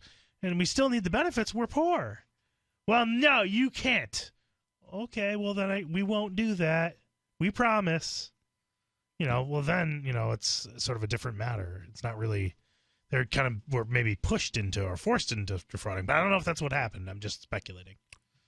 Well, it sounds like the members of the church would have been pushed into it by the leaders or the elders. Right, but they could. What I'm saying is there could be this unspoken push that happened on the government side of things too. If they were, forced into, not being able to, like if they were threatened with not being able to use their EBT if they did this. Like if they were threatened with if you donate your food to this shelter, you will no longer receive EBT because you can't. You have to spend the EBT on yourself, and you can't share the food. Well, then there's a certain force to that too, right? Oh yeah, yeah. So. Well, I mean, but when you're getting involved with the state, you have to understand that then they're going to get involved in you. They want to know more about you if you want to ask them for benefits, which is why personally I'm not interested in doing it. But I don't think that someone who does decide to go after some state welfare, I don't think they're wrong for doing it. I think maybe some libertarian types would look down on that. You leftist scum. I mean, do either of you guys look down on people who accept welfare? No, I think that you're just getting your money back from the state in that point for the most part. Yeah. I think that there are some people that are a little too handout, where they try and take every possible thing they can and they aren't trying to better themselves and they aren't trying to work. Those people are just losers, period. I mean, and they certainly do exist. I mean, there are people that are not trying to use the government handouts in order to get back on their feet. There are some people that just like, I'm going to live this way for the rest of my life. Right. That's definitely one of the problems with government welfare. It's hard to get at people's motives, which is the way to sort of understand them. But I think you have to forgive anybody who's not beating somebody up for the good of the collective. Well, if they're using welfare, that's exactly what they're doing. Because money is they're not beating stolen. Anybody up, though. The money's already been stolen. I mean, if you're stealing, it's already been stolen, but you're creating a void that then needs to be filled by these same thugs. So it's debatable. And again, if you're using the money for a hand up and getting out of a situation, and you're just using it temporarily, and you are the type of person who has been paying into the system, and you're just getting your money back, then yes, that's not a person who's, being a thug and beating other people up. But if you're a person who's just leeching off that system, then you're no better. You are a thug because your intention is to live that way forever, which means that you're a thief. Because at some point you would surpass the amount of money that you'd given into the system? Sure, absolutely. I understand what you're saying, but I don't think the money would be there for them to leech if there weren't people... It wouldn't be there for them to leech if it weren't being taken from other people by force.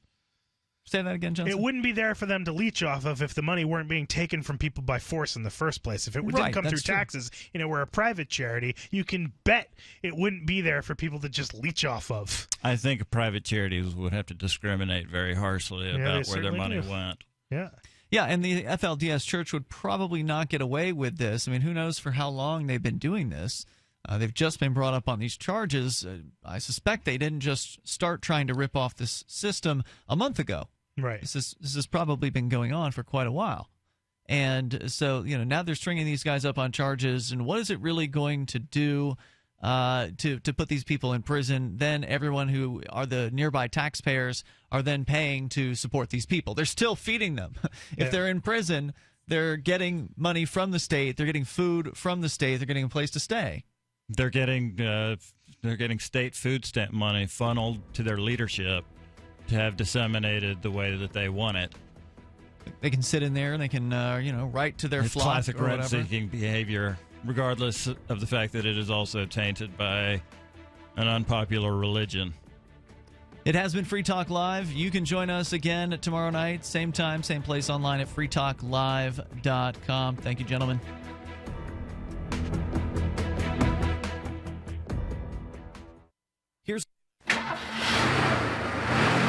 Arcade City is a ride-sharing app built by drivers for drivers. It's more decentralized than Uber and Lyft. With Arcade City, you can keep all of what you earn. Sign up now to drive for Arcade City at arcade.freetalklive.com. Arcade City was created by New Hampshire liberty activist Christopher David. When he publicized the idea in January 2016, he hoped to recruit 100 drivers by the end of the month. Instead, he blew past his goal with over 1,300 drivers signing up in just 2 weeks. Arcade City is connecting drivers directly with riders and is disrupting the already disrupted transportation industry. If you want to get involved, you can join as a rider or a driver. To ride with Arcade City, visit arcaderide.freetalklive.com. To drive with Arcade City, visit arcade.freetalklive.com. That's arcade.freetalklive.com to drive, or arcaderide.freetalklive.com to ride with Arcade City.